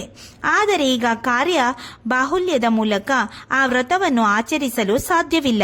ಹರಕೆಗೆ 12 ವರ್ಷ ಎಂದು ಗಾದೆಯುಂಟು. ನಮ್ಮ ಕಲಾವತಿಗೆ ವರನನ್ನು ಶೋಧಿಸಿ ಬೇಗನೆ ವಿವಾಹವನ್ನು ಮಾಡಬೇಕಾಗಿದೆ. ಅದೇ ಸಮಯಕ್ಕೆ ಹರಕೆಯನ್ನು ಮುಗಿಸಿದರಾಯಿತು ಎಂದು ಭಾರ್ಯಂ ಮಸ್ಲಾಸ್ಯ ಹೆಂಡತಿಯನ್ನು ಸಮಾಧಾನಗೊಳಿಸಿದನು. ಕಾರ್ಯನಿಮಿತ್ತ ಪರ ಊರಿಗೆ ಹೋದನು. ಕಲಾವತಿ ಕನ್ಯೆಯ ತಂದೆಯ ಮನೆಯಲ್ಲೇ ದಿನದಿನಕ್ಕೆ ಬೆಳೆಯ ಹತ್ತಿದಳು. ಒಂದು ದಿನ ಗೆಳತಿಯರೊಡನೆ ಆಡುವ ತನ್ನ ಮಗಳನ್ನು ನೋಡಿ ಲಗ್ನಕ್ಕೆ ತಕ್ಕವಳಾದವಳನ್ನು ಮನಗಂಡನು. ಕೂಡಲೇ ತನ್ನ ಪುರೋಹಿತನನ್ನು ಕರೆದು ಮಗಳಿಗಾಗಿ ಕುಲಶೀಲ ರೂಪಗಳಿಂದ ಉತ್ತಮನಾದ ವರನನ್ನು ಗೊತ್ತುಪಡಿಸಿ ಎಂದು ಹೇಳಿ ಕಳುಹಿಸಿದನು. ಸಾಧುವಿನಿಂದ ಆಜ್ಞಾಪಿತನಾದ ಪುರೋಹಿತನು ತಿರುಗುತ್ತಾ ಕಾಂಚನ ಎಂಬ ಪಟ್ಟಣಕ್ಕೆ ಹೋದನು. ಅಲ್ಲಿ ಒಬ್ಬ ವಣಿಕ ಪುತ್ರನನ್ನು ವರನನ್ನಾಗಿ ಆರಿಸಿದನು. ಅವನನ್ನು ಕರೆತಂದು ಸಾಧುವಿಗೆ ತೋರಿಸಿದನು. ಕುಲೀನನೂ ಆದ, ಚೆಲುವನೂ ಆದ, ಎಲ್ಲಾ ಸದ್ಗುಣಗಳಿಂದ ಪೂರ್ಣನೂ ಆದ ವಣಿಕ ಪುತ್ರನನ್ನು ನೋಡಿ ಸಾಧುವು ಸಂತೋಷಭರಿತನಾದನು. ತನ್ನ ಜ್ಞಾತಿಗಳಿಂದ ಬಾಂಧವರಿಂದಲೂ ಕೂಡಿಕೊಂಡು ವಿಧಿಯುಕ್ತ ಮಾರ್ಗದಿಂದ ಮಗಳನ್ನು ವಣಿಕ ಪುತ್ರನಿಗೆ ಮದುವೆ ಮಾಡಿಕೊಟ್ಟನು.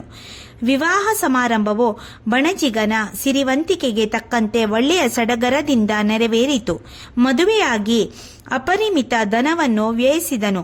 ಆದರೆ ಮನೆಯಲ್ಲಿ ಭಾಗ್ಯವು ಹೆಚ್ಚಾಗುತ್ತಾ ಮಾಡುತ್ತಾ ಹೋದಂತೆ ಆ ಐಶ್ವರ್ಯದ ಮದದಲ್ಲಿ ದಶ್ವಸ್ತೇನಂ ವಿಸ್ಮಯೇ ಮೃತ ಮುಕ್ತಮಂ ಮಗಳ ಲಗ್ನದ ಕಾಲಕ್ಕಾದರೂ ಆ ಸಾಧುವು ಶ್ರೀ ಸತ್ಯನಾರಾಯಣ ವ್ರತವನ್ನು ಮರೆತೇ ಬಿಟ್ಟನು. ತೇನ ರೂಪೋಭ್ಯಂ ಕ್ರಮಂ. ಆದ್ದರಿಂದ ಶ್ರೀ ಸತ್ಯನಾರಾಯಣನು ಸಿಟ್ಟಾದನು. ಮುಂದೆ ಕೆಲ ಕಾಲದ ನಂತರ ತನ್ನ ವ್ಯಾಪಾರದ ಕರ್ಮದಲ್ಲಿ ಕುಶಲನಾದ ಸಾಧುವು ವ್ಯಾಪಾರ ಮಾಡುವುದಕ್ಕಾಗಿ ಅಳಿಯನ ಜೊತೆಗೂಡಿ ಸಿಂಧೂ ನದಿ ತೀರದಲ್ಲಿರುವ ರತ್ನಸಾರವೆಂಬ ಪಟ್ಟಣಕ್ಕೆ ಹೋದನು. ಅಲ್ಲಿ ಕೆಲವು ದಿನಗಳವರೆಗೆ ವ್ಯಾಪಾರ ಮಾಡಿದನು. ಅಲ್ಲಿ ಹೇರಳ ಹಣವನ್ನು ಸಂಪಾದಿಸಿಕೊಂಡು ಸಾಧುವು ಆತನ ಅಳಿಯನು ಇಬ್ಬರು ಅಲ್ಲಿಂದ ಹೊರಟರು. ಅತಿ ಮನೋಹರನಾದ ಚಂದ್ರಕೇತು ರಾಜಧಾನಿಗೆ ವ್ಯಾಪಾರ ಮಾಡುವುದಕ್ಕಾಗಿ ಬಂದರು. ಅಲ್ಲಿರುವಾಗ ಆ ಬಣಜಿಗನಿಗೆ ಒಂದು ಸ್ವಪ್ನ ದೃಷ್ಟಾಂತವಾಯಿತು. ಕನಸಿನಲ್ಲಿ ಅವನಿಗೆ ಶ್ರೀ ಸತ್ಯನಾರಾಯಣನು ಕಾಣಿಸಿಕೊಂಡನು ಮತ್ತು ಆ ದೇವನು ಸಾಧುವನ್ನು ಕುರಿತು, ಎಲೇ ಸಾಧುವೆ, ನೀನು ವ್ರತ ಮಾಡುವ ಪ್ರತಿಜ್ಞೆಯನ್ನು ಮಾಡಿ ಈಗ ಭ್ರಷ್ಟ ಪ್ರತಿಜ್ಞನಾಗಿರುವೆ. ಅದಕ್ಕಾಗಿ ರಾಜ ಕಾಲಸ್ಯ ಜಾಸ್ಯ ಮಹಾ ದುಃಖಂ ಭವಿಷ್ಯತಿ. ಭಯಂಕರವಾಗಿಯೂ ಕಠಿಣವಾಗಿಯೂ ಇರುವ ಮಹಾ ದುಃಖವು ಉಂಟಾಗಲಿ ಎಂದು ಶಾಪವಿತ್ತನು. ಬಳಿಕ ಸಾಧುವು ಸ್ವಪ್ನದಿಂದ ಎಚ್ಚೆತ್ತು. ಬಳಿಕ ಅವನನ್ನು ನಂಬಲಾಗದೆ ಎಂದಿನಂತೆ ತನ್ನ ವ್ಯಾಪಾರವನ್ನು ಸಾಗಿಸುತ್ತಲಿದ್ದನು. ಅನಂತರ ಕೆಲ ಕಾಲದ ಮೇಲೆ ಚಂದ್ರಕೇತು ರಾಜಧಾನಿಯಲ್ಲಿ ಕಳವು ಸಂಭವಿಸಿತು. ಒಬ್ಬ ಕಳ್ಳನು ರಾಜನ ದ್ರವ್ಯವನ್ನು ಕದ್ದು ಸಾಧು ಮತ್ತು ಸಾಧುವಿನ ಅಳಿಯನಿರುವ ಕಡೆಗೆ ಓಡಿ ಬಂದನು. ಅಷ್ಟರಲ್ಲಿ ಆ ಕಳ್ಳನನ್ನು ಹಿಡಿಯುವುದಕ್ಕಾಗಿ ಆತನು ಹಿಂದಿನಿಂದಲೇ ರಾಜದೂತರು ಬೆನ್ನಟ್ಟಿ ಬಂದರು. ತನ್ನನ್ನು ಬೆನ್ನಟ್ಟಿದ ರಾಜದೂತರ ಸುಳಿವನ್ನು ಕಂಡು ಅಂಜಿ ಕಳ್ಳನು ತಾನು ತಂದ ರಾಜ್ಯ ದ್ರವ್ಯವನ್ನು ಅಲ್ಲಿಯೇ ಬಿಟ್ಟು ಬಹುಬೇಗನೆ ಅಡಗಿಕೊಂಡನು. ರಾಜದೂತರು ಸಾಧುವಿದ್ದ ಸ್ಥಳಕ್ಕೆ ಬರಲು ಅಲ್ಲಿ ರಾಜದ್ರವ್ಯವು ಕಾಣಿಸಿತು. ಆದ್ದರಿಂದ ಅವರೇ ಕಳ್ಳರೆಂದು ಭಾವಿಸಿ ಅವರಿಬ್ಬರನ್ನು ಹೆಡೆಮುರಿ ಬಿಗಿದು ಕಟ್ಟಿ ರಾಜನೆಡೆಗೆ ಒಯ್ದರು. ರಾಜದೂತರು ಅವರಿಬ್ಬರನ್ನು ನಿಲ್ಲಿಸಿ ಸಂತೋಷದಿಂದ, ಇದೋ ಪ್ರಭುವೇ, ಇವೇ ಕಳುವಿನಿಂದ ಮಾಯವಾದ ದ್ರವ್ಯವು. ಇವರೇ ಈ ದ್ರವ್ಯವನ್ನು ಕದ್ದ ಕಳ್ಳರು. ಇವರಿಗೆ ಅದ್ಯಾವ ಶಿಕ್ಷೆಯನ್ನು ವಿಧಿಸಬೇಕು ವಿಚಾರ ಮಾಡಿ ನಮಗೆ ಅಪ್ಪಣೆ ದಯಪಾಲಿಸಬೇಕೆಂದು ಕೇಳಿಕೊಂಡರು. ಅರಸನು ಅವರ ಬಗ್ಗೆ ವಿಚಾರವೇ ಮಾಡಲಿಲ್ಲ, ಹಾಗೆಯೇ ಆಜ್ಞಾಪಿಸಿದನು. ಆತನ ಆಜ್ಞೆಯಂತೆ ರಾಜದೂತರು ಆ ಬಣಜಿಗರನ್ನು ತೀರ ಕಠಿಣ ಮಾರ್ಗದಲ್ಲಿರುವ ಒಂದು ಸೆರೆಮನೆಯಲ್ಲಿ ಒಯ್ದು ಇಟ್ಟರು. ಸಾಧುವು ತಾನು ಕಳ್ಳರಲ್ಲವೆಂದು ರಾಜನಿಗೆ ಪರಿಪರಿಯಾಗಿ ಕೇಳಿಕೊಂಡರು. ಆದಾಗ್ಯೂ ಅರಣ್ಯ ರೋದನವಾಯಿತು. ರಾಜನು ತನ್ನ ದ್ರವ್ಯದೊಂದಿಗೆ ಅವರ ದ್ರವ್ಯವನ್ನು ತನ್ನ ಭಂಡಾರಕ್ಕೆ ಕಳುಹಿಸಿದನು. ಆಗ ಸಾಧುವು ತಾನು ಶ್ರೀ ಸತ್ಯನಾರಾಯಣ ದೇವರ ಸಂಕಲ್ಪ ಮಾಡಿ ವ್ರತ ಮಾಡದೆ ಭ್ರಷ್ಟನಾದನಲ್ಲ, ದೇವನೇ ಕೋಪಿಸಿಕೊಂಡ ಮೇಲೆ ನಮ್ಮನ್ನು ಕಾಪಾಡುವವರ್ಯಾರು ಎಂದು ಪಶ್ಚಾತ್ತಾಪದಿಂದ ತಳಮಳಗೊಂಡನು. ಕಳವು ಮಾಡದೆ ಸಾಧುವು ಮತ್ತು ಆತನ ಅಳಿಯ ಶಿಕ್ಷೆಗೊಳಗಾದರು. ಇತ್ತ ಸಾಧುವಿನ ಹೆಂಡತಿ ಮಗಳು ದುಃಖಪೂರಿತರಾದರು. ಮನೆಯೊಳಗಿನ ದ್ರವ್ಯವೆಲ್ಲವೂ ಕಳುವಾಗಿದ್ದರಿಂದ ಅವರು ಗತಿತರಾದರು. ಆದಿ ವ್ಯಾಧಿಗಳಿಂದ ಪೀಡೆಗೊಂಡರು. ಹಸಿವೆ ನೀರಡಿಕೆಯಿಂದ ಕಣಗಾಲು ಸ್ಥಿತಿಯನ್ನು ಹೊಂದಿದರು. ಆಹಾರಹೀನತೆಯಿಂದ ಅವರಿಬ್ಬರು ಭಿಕ್ಷಾವೃತ್ತಿಯನ್ನು ಅವಲಂಬಿಸಬೇಕಾಯಿತು. ಕಲಾವತಿಯಂತಹ ಹರೆಯದವಳು ಮತ್ತೆ ಸಿರಿವಂತಿಕೆಯಲ್ಲಿ ಬೆಳೆದವಳು ಹೊಟ್ಟೆಯ ಕಿಚ್ಚನ್ನು ತಣಿಸಲು ಭಿಕ್ಷೆಗಾಗಿ ಮನೆ ಮನೆಗೆ ಹತ್ತಿದಳು. ಇಂತು ಸಾಧುವಿನ ಹೆಂಡತಿಯು ಮಗಳು ಅಷ್ಟದರಿದ್ರರಾದರು. ಸಾಧುವು ಮತ್ತು ಅಳಿಯರು ಸೆರೆಮನೆ ವಾಸಿಯಾಗಿಯೂ ದುಃಖದಲ್ಲಿ ಕಾಲ ಹತ್ತಿದರು. ಇಂತಹ ಸಹಿಸಲು ಅಸಾಧ್ಯವಾದ ಅಪವಾದ ಆ ಸಿರಿವಂತಿಕೆಯ ಕುಟುಂಬಕ್ಕೆ ಒದಗಿತೆಂದು ಭಾವಿಸಿದನು. ಒಂದು ದಿನ ಕಲಾವತಿಯು ಹಸಿವೆಯಿಂದ ಬಹಳ ಬಳಲಿ ಒಬ್ಬ ಬ್ರಾಹ್ಮಣನ ಮನೆಯ ಬಾಗಿಲಿಗೆ ಹೋದಳು. ಭಿಕ್ಷೆಯ ಬೇಡಿಕೆಗಾಗಿ ಕೂಗಬೇಕೆನ್ನುವಷ್ಟರಲ್ಲಿ ಬ್ರಾಹ್ಮಣನು ಮಾಡುತ್ತಿರುವ ಶ್ರೀ ಸತ್ಯನಾರಾಯಣ ವ್ರತವು ಆಕೆಯ ಕಣ್ಣಿಗೆ ಬಿತ್ತು. ಕೂಡಲೇ ಭಕ್ತಿಯುತಳಾಗಿ ಅಂತಃಕರಣ ಉಳ್ಳವಳಾಗಿ ಉಪವಿಶ್ವಂ ಕಥಾಯಂ ರಾತ್ರೋ ಗೃಹ ಸ್ವಲ್ಪ ಹೊತ್ತು ಕುಳಿತಳು. ದೈವಿ ಪ್ರಭಾವದಿಂದ ಕಥೆಯನ್ನು ಕೇಳಿದಳು. ಶ್ರೀ ಸತ್ಯನಾರಾಯಣನನ್ನು ಮನಸ್ಸಿನಲ್ಲಿ ಪ್ರಾರ್ಥಿಸಿದಳು. ಭಕ್ತಿಯಿಂದ ಪ್ರಸಾದವನ್ನ ಭಕ್ಷಿಸಿದಳು. ರಾತ್ರಿಯು ಬಹಳವಾದ ಪ್ರಯುಕ್ತ ಹೊರಟು ಮನೆಗೆ ಬಂದಳು. ಆಗ ಲೀಲಾವತಿಯು ಮಗಳನ್ನು ಕಂಡು, ಮಗಳೇ, ಇಷ್ಟು ರಾತ್ರಿಯ ಹೊತ್ತಿಗೆ ನೀನು ಅದೆಲ್ಲಿ ಕುಳಿತಿದ್ದಿ? ನಿನ್ನ ಮನದ ಬಯಕೆಗಳೇನು ಎಂದು ಕೇಳಿದಳು. ಕಲಾವತಿಯು, ತಾಯಿ, ನಾನು ಇದುವರೆಗೆ ಒಬ್ಬ ಬ್ರಾಹ್ಮಣನ ಮನೆಯಲ್ಲಿ ಕುಳಿತಿದ್ದೆನು. ಅಲ್ಲಿ ಬ್ರಾಹ್ಮಣನು ಒಂದು ವ್ರತವನ್ನು ಮಾಡುತ್ತಲಿದ್ದನು. ಅದಕ್ಕೆ ಶ್ರೀ ಸತ್ಯನಾರಾಯಣ ವ್ರತವೆಂದು ಹೇಳುವರಂತೆ. ಅದು ಮನದ ಬಯಕೆಗಳನ್ನು ಪೂರ್ಣ ಮಾಡಲು ಸಮರ್ಥವಾದುದಂತೆ. ನಾನು ಈ ಪೂಜೆಯ ಕ್ರಮವನ್ನು ಕಣ್ತುಂಬ ನೋಡಿದೆ ಎಂದು ಹೇಳಿ ತನ್ನ ತಾಯಿಗೂ ತುಸು ಪ್ರಸಾದವನ್ನು ಕೊಟ್ಟಳು. ಈ ಸಂಗತಿಯನ್ನು ಕೇಳಿ ಲೀಲಾವತಿಗೆ ಒಳ್ಳೆಯ ಹರ್ಷವಾಯಿತು. ತನ್ನ ಪತಿಯ ಹರಕೆ ಹೊತ್ತ ವ್ರತವು ಇದೇ ಆಗಿರಬೇಕೆಂದು ಭಾವಿಸಿ ತಾವು ಅದನ್ನು ಕೈಗೊಂಡರು. ತಾವು ಕೈ ಹಿಡಿದಿರುವ ವ್ರತವು ಇದೇ ಆಗಿರಬೇಕೆಂದು ಕಲಾವತಿಯ ಲಗ್ನವಾದರೂ ಆಚರಿಸಲಿಲ್ಲವೆಂದು ಅವಳ ಸ್ಮರಣೆಗೆ ಬಂದಿತು. ದೈವಿ ಕೋಪದಿಂದ ತನ್ನ ಪತಿ ಹಾಗೂ ಅಳಿಯ ಶಿಕ್ಷೆ ಅನುಭವಿಸುತ್ತಿರುವರೆಂದು, ತಮ್ಮ ಐಶ್ವರ್ಯವೆಲ್ಲ ನಾಶವಾಗಿ ಭಿಕ್ಷಾವೃತ್ತಿಗೆ ಇಳಿದೆವೆಂದು ನಿಶ್ಚಿತ ತಿಳುವಳಿಕೆಯು ಅವಳಲ್ಲಿ ಉಂಟಾಯಿತು. ಆದ್ದರಿಂದ ಅವಳು ತಳಮಳಗೊಂಡಳು. ಕೂಡಲೇ ಪೂಜೆಯ ಮತ್ತು ಪ್ರಸಾದದ ಸಾಮಗ್ರಿಗಳನ್ನು ತಂದಳು. ಒಳ್ಳೆಯ ಸಂತೋಷದಿಂದ ತಾನು ತನ್ನ ಬಾಂಧವರಿಂದಲೂ ಜಾತಿಯ ಜನರಿಂದಲೂ ಭಕ್ತಿಪೂರ್ವಕವಾಗಿ ಶ್ರೀ ಸತ್ಯನಾರಾಯಣ ಪೂಜೆ ಮಾಡಿದಳು. ಅಲ್ಲಿ ಶ್ರೀ ಸತ್ಯನಾರಾಯಣ ಕುರಿತು, ದೇವ, ನನ್ನ ಗಂಡನು ಮತ್ತು ಅಳಿಯನು ಬೇಗ ಬರಲಿ, ಅವರು ಮಾಡಿದ ಅಪರಾಧವನ್ನು ಕ್ಷಮಿಸು ಎಂದು ಬೇಡಿಕೊಂಡಳು. ಸಾಧುವಿನ ಹೆಂಡತಿಯಾದ ಲೀಲಾವತಿಯು ಅಂತಃಕರಣದಿಂದ ಮಾಡಿದ ಪೂಜೆಯ ವ್ರತದಿಂದ ಶ್ರೀಮನ್ ನಾರಾಯಣನು ಸಂತುಷ್ಟನಾದನು. ಆ ಕೂಡಲೇ ಚಂದ್ರಕೇತು ರಾಜನ ಸ್ವಪ್ನದಲ್ಲಿ ಹೋಗಿ, ರಾಜನೇ, ನೀನು ಕಾರಾಗೃಹದಲ್ಲಿ ಇತ್ತ ಇಬ್ಬರು ಬಣಜಿಗರನ್ನು ಬೆಳಗಾದ ಕೂಡಲೇ ಮುಕ್ತ ಮಾಡು. ನೀನು ತೆಗೆದುಕೊಂಡ ಅವರ ದ್ರವ್ಯವನ್ನು ಅವರಿಗೇ ಕೊಡು. ಧನಲಾಭದಿಂದ ನೀನು ಹಾಗೆ ಮಾಡದೆ ಹೋದರೆ ನಾಶಯಾಮಿ ಸ್ವರಾಜ್ಯ ಧನಪುತ್ರಕಂ, ರಾಜ್ಯ, ಐಶ್ವರ್ಯ ಹಾಗೂ ಮಕ್ಕಳೊಂದಿಗೆ ನಿನ್ನನ್ನು ನಾಶ ಮಾಡಿಬಿಡುವೆ ಎಂದು ಹೇಳಿ ಅದೃಶ್ಯನಾದನು. ಅನಂತರ ರಾಜನು ಮುಂಜಾವಿನಲ್ಲಿ ಎದ್ದು ಸೃಜನದಿಂದ ಕೂಡಿಕೊಂಡು ತನ್ನ ಸ್ವಪ್ನ ದೃಷ್ಟಾಂತವನ್ನೆಲ್ಲ ತಿಳಿಸಿದನು. ಅನಂತರ ಬಣಿಜಿಗರು ರಾಜನಿಗೆ ನಮಸ್ಕರಿಸಿ ತಮ್ಮ ಹಿಂದಿನ ವೃತ್ತಾಂತವನ್ನೆಲ್ಲ ತಿಳಿಸಿದರು. ಬಳಿಕ ರಾಜನು ಅವರಿಗೆ, ಏನೋ ನಿಮ್ಮ ದುರ್ದೈವದಿಂದ ಇಂತಹ ದುಃಖವನ್ನು ಅನುಭವಿಸಬೇಕಾಯಿತು. ಇನ್ನು ಮುಂದೆ ನಿಮಗೆ ಏನೂ ಭಯವಿಲ್ಲವೆಂದು ಹೇಳಿ ಅವರಿಬ್ಬರ ಸಂಕೊಲೆಯನ್ನು ಕಡಿಸಿದನು. ಕ್ಷೌರ ಕರ್ಮವನ್ನು ಮಾಡಿಸಿದನು. ವಸ್ತ್ರಾಲಂಕಾರವನ್ನು ನೀಡಿದನು. ಅವರನ್ನು ಸಂತೋಷಗೊಳಿಸಿ ಒಳ್ಳೆಯ ಮಾತುಗಳಿಂದ ಸಮಾಧಾನ ಪಡಿಸಿದನು. ತಾನು ತೆಗೆದುಕೊಂಡ ಅವರ ದ್ರವ್ಯದಲ್ಲಿ ಅಷ್ಟೇ ದ್ರವ್ಯವನ್ನು ಹೆಚ್ಚಾಗಿ ಹಾಕಿ, ಸಾಧುವೆ, ಇನ್ನು ನೀನು ಮನೆಗೆ ಹೋಗು ಎಂದು ಆಜ್ಞಾಪಿಸಿದನು. ರಾಜನು ಹೀಗೆ ಹೇಳುತ್ತಾನೆಂದು ಕನಸು ಮನಸ್ಸಿನಲ್ಲೂ ಎಣಿಸಿರಲಿಲ್ಲ. ಆದರೆ ಆ ದೈವಿಕ ಶೋಭೆಗೆ ಯಾವುದು ತಾನೇ ಅಸಾಧ್ಯ, ಅದೆಷ್ಟು ತಾನೇ ಅವಕಾಶ. ಸುಖಾಸ್ಯ ನತರಂ ದುಃಖಂ, ದುಃಖಾಸ್ಯ ನಂತರ ಸುಖಂ. ಅಂದರೆ ಈ ಪ್ರಪಂಚದಲ್ಲಿ ಸುಖದ ಹಿಂದೆ ದುಃಖವು, ದುಃಖದ ಹಿಂದೆ ಸುಖವು ಬರುವುದುಂಟು. ಸುಖ ದುಃಖ ಚಕ್ರದಂತೆ ಒಂದರ ಹಿಂದೆ ಒಂದು ಬರುವುದು. ಸಂಸಾರವು ಸುಖ ದುಃಖದ ಕಲಸ ಮೇ ಲೋಗರೆಂಬುದು ಹೇಳುವುದುಂಟು. ಇದೆಲ್ಲವೂ ನಿಜವೇ. ಈವರೆಗೆ ದುಃಖ ಸಾಗರದಲ್ಲಿ ಮುಳುಗಿದ್ದ ಸಾಧುವಿನ ಕುಟುಂಬವು ಇನ್ನು ಮುಂದೆ ಸುಖವನ್ನು ಕಾಣುವ ಯೋಗ ಪರಮಾತ್ಮನ ಬಯಕೆಯಿಂದ ಒದಗಿ ಬಂತು. ಅಲ್ಲಿ ಸಾಧುವು ರಾಜನಿಗೆ ನಮಸ್ಕರಿಸಿ, ರಾಜನೇ, ನಿನ್ನ ಅನುಗ್ರಹದಿಂದ ನಾನು ಇನ್ನು ಹೋಗಿ ಬರುವೆನು ಎಂದು ಹೇಳಿದರು. ಊರಿಗೆ ತೆರಳಲು ಅವರಿರುವರು ಹೊರಟರು. ಮಾರ್ಗ ಕ್ರಮಿಸತೊಡಗಿತು. ಋಷಿ ಶಿಷ್ಯರು ಆ ಸಾಧು ವೈಶ್ಯನ ಕಥೆಯು ಇಲ್ಲಿಗೆ ಮುಗಿಯಲಿಲ್ಲ. ಅದನ್ನೇ ಮುಂದುವರಿಸಿ ಹೇಳುವೆ ಕೇಳಿರಿ ಎಂದು ಸೂತ ಪುರಾಣಿಕನು ಹೇಳಿದನು. ಸ್ಕಂದ ಪುರಾಣದ ರೇಖಾಖಂಡದಲ್ಲಿ ಉಲ್ಲೇಖವಾಗಿದ್ದ ಸಂಗತಿಯನ್ನೊಳಗೊಂಡ 3ನೇ ಅಧ್ಯಾಯವು ಮುಗಿಯಿತು.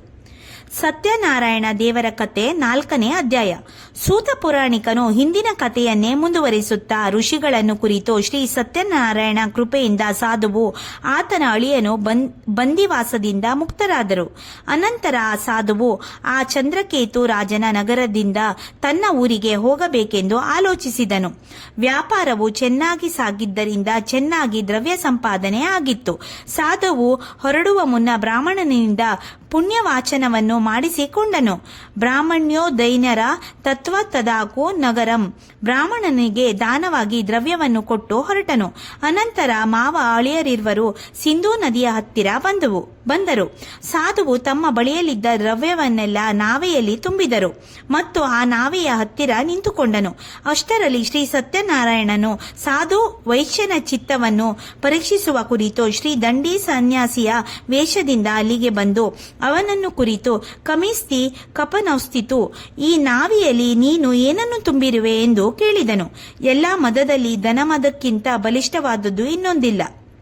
ಈ ಇರುವರು ಬಣಜಿಗರು ವಿಪುಲವಾದ ಧನ ಸಂಗ್ರಹವಾದ್ದರಿಂದ ತೀವ್ರ ಮದೋನ್ಮತ್ತರಾಗಿದ್ದರು. ಸಾಧುವಿನ ಪ್ರಶ್ನೆಯನ್ನು ಕೇಳಿ ಆ ಬಣಜಿಗರು ಸೊಕ್ಕಿನಿಂದ ದೊಡ್ಡ ಧ್ವನಿ ತೆಗೆದು ನಗಹತ್ತಿದರು. ನಂತರ ಸಾಧು ವೈಶ್ಯನು ಸನ್ಯಾಸಿಯನ್ನು ಕುರಿತು, ಎಲೆ ಸನ್ಯಾಸಿಯೇ, ನೀನು ಇದನ್ನೆಲ್ಲ ಕೇಳಿ ಮಾಡಿರುವುದೇನು? ಹೆಂಡತಿ ಮಕ್ಕಳು ಇಲ್ಲದವನು ನೀನು. ಎಲ್ಲಾ ಆಸೆಯನ್ನು ತೊರೆದು ವೈರಾಗ್ಯದಿಂದ ವರ್ತಿಸುವವನು.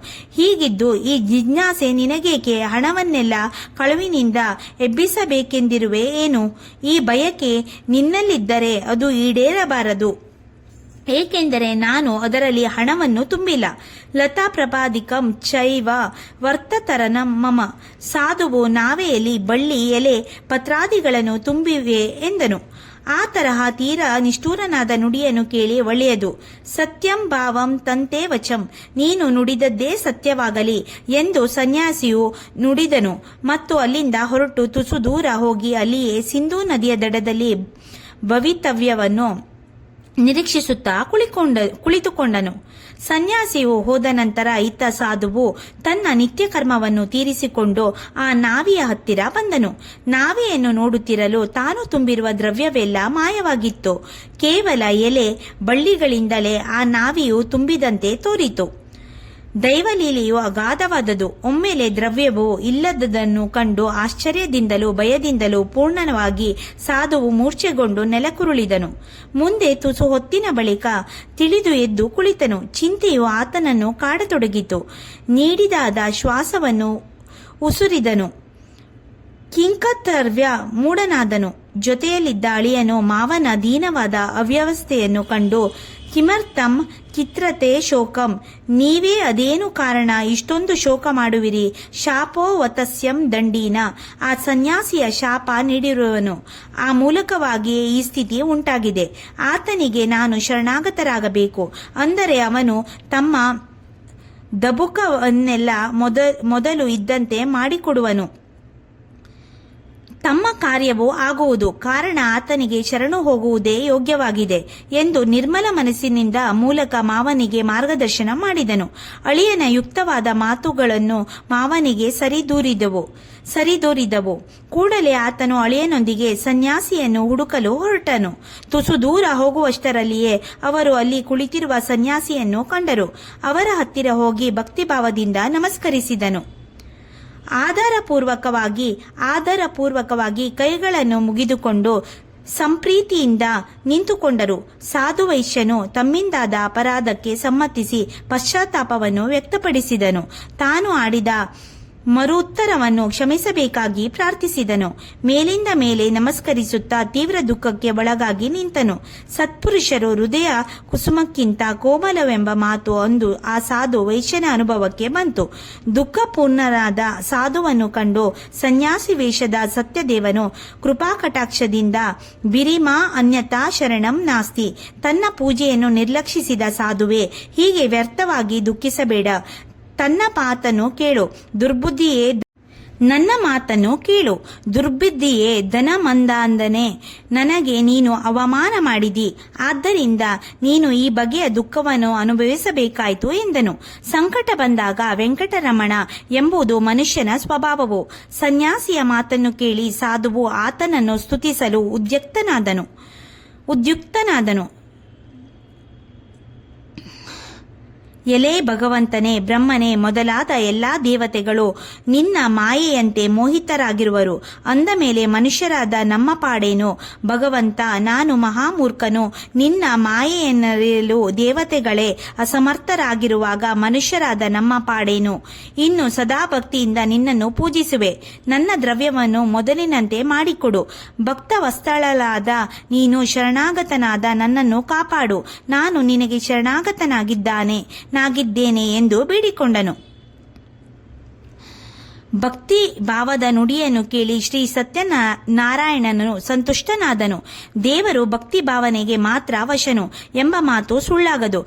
ಆತನು ಬೇಡಿದ ವರವನ್ನು ಕೊಟ್ಟು ಅಲ್ಲಿಯೇ ಅದೃಶ್ಯನಾದನು. ಸಾಧು ವೈಶ್ಯನು ಆತನ ಅಳಿಯನನ್ನು ಈ ದೃಶ್ಯವನ್ನು ಕಂಡು ಬೆರಗಾದರು. ಬಳಿಕ ಅವರು ಶ್ರೀ ಸತ್ಯನಾರಾಯಣ ಸ್ಮರಣೆಯಲ್ಲಿಯೇ ನಾವೆಯತ್ತ ಹಿಂತಿರುಗಿದರು.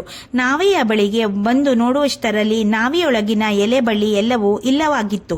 ನಾವೆಯ ಎಲ್ಲಾ ದ್ರವ್ಯವೂ ಕಾಣಿಸಿಕೊಂಡಿತು. ಆಗ ಅವರ ಆನಂದಕ್ಕೆ ನೆಲೆ ಇರಲಿಲ್ಲ. ಶ್ರೀ ಸತ್ಯನಾರಾಯಣ ಅನುಗ್ರಹದಿಂದಲೇ ತಮ್ಮ ವ್ರತವು ಪುನರ್ವಾಯಿತೆಂದು ನಿಶ್ಚಿತವಾಗಿ ನಂಬಿದರು. ಕೂಡಲೇ ಸಾಧುವೈಶ್ಯನು ತೀರ ಸಂಭ್ರಮದೊಡನೆ ಸೃಜನರೊಂದಿಗೆ ಕೂಡಿಕೊಂಡು ವಿಧಿಯುಕ್ತವಾಗಿ ಶ್ರೀ ಸತ್ಯನಾರಾಯಣನನ್ನು ಪೂಜಿಸಿದರು.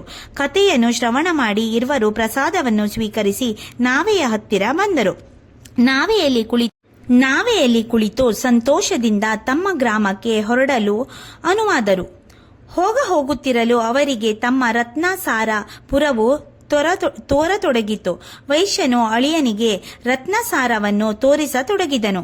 ನಾವೆಯನ್ನು ಬರದಿಂದ ಸಾಗಿಸಿ ಪಟ್ಟಣದ ಬಳಿಗೆ ಬಂದರು.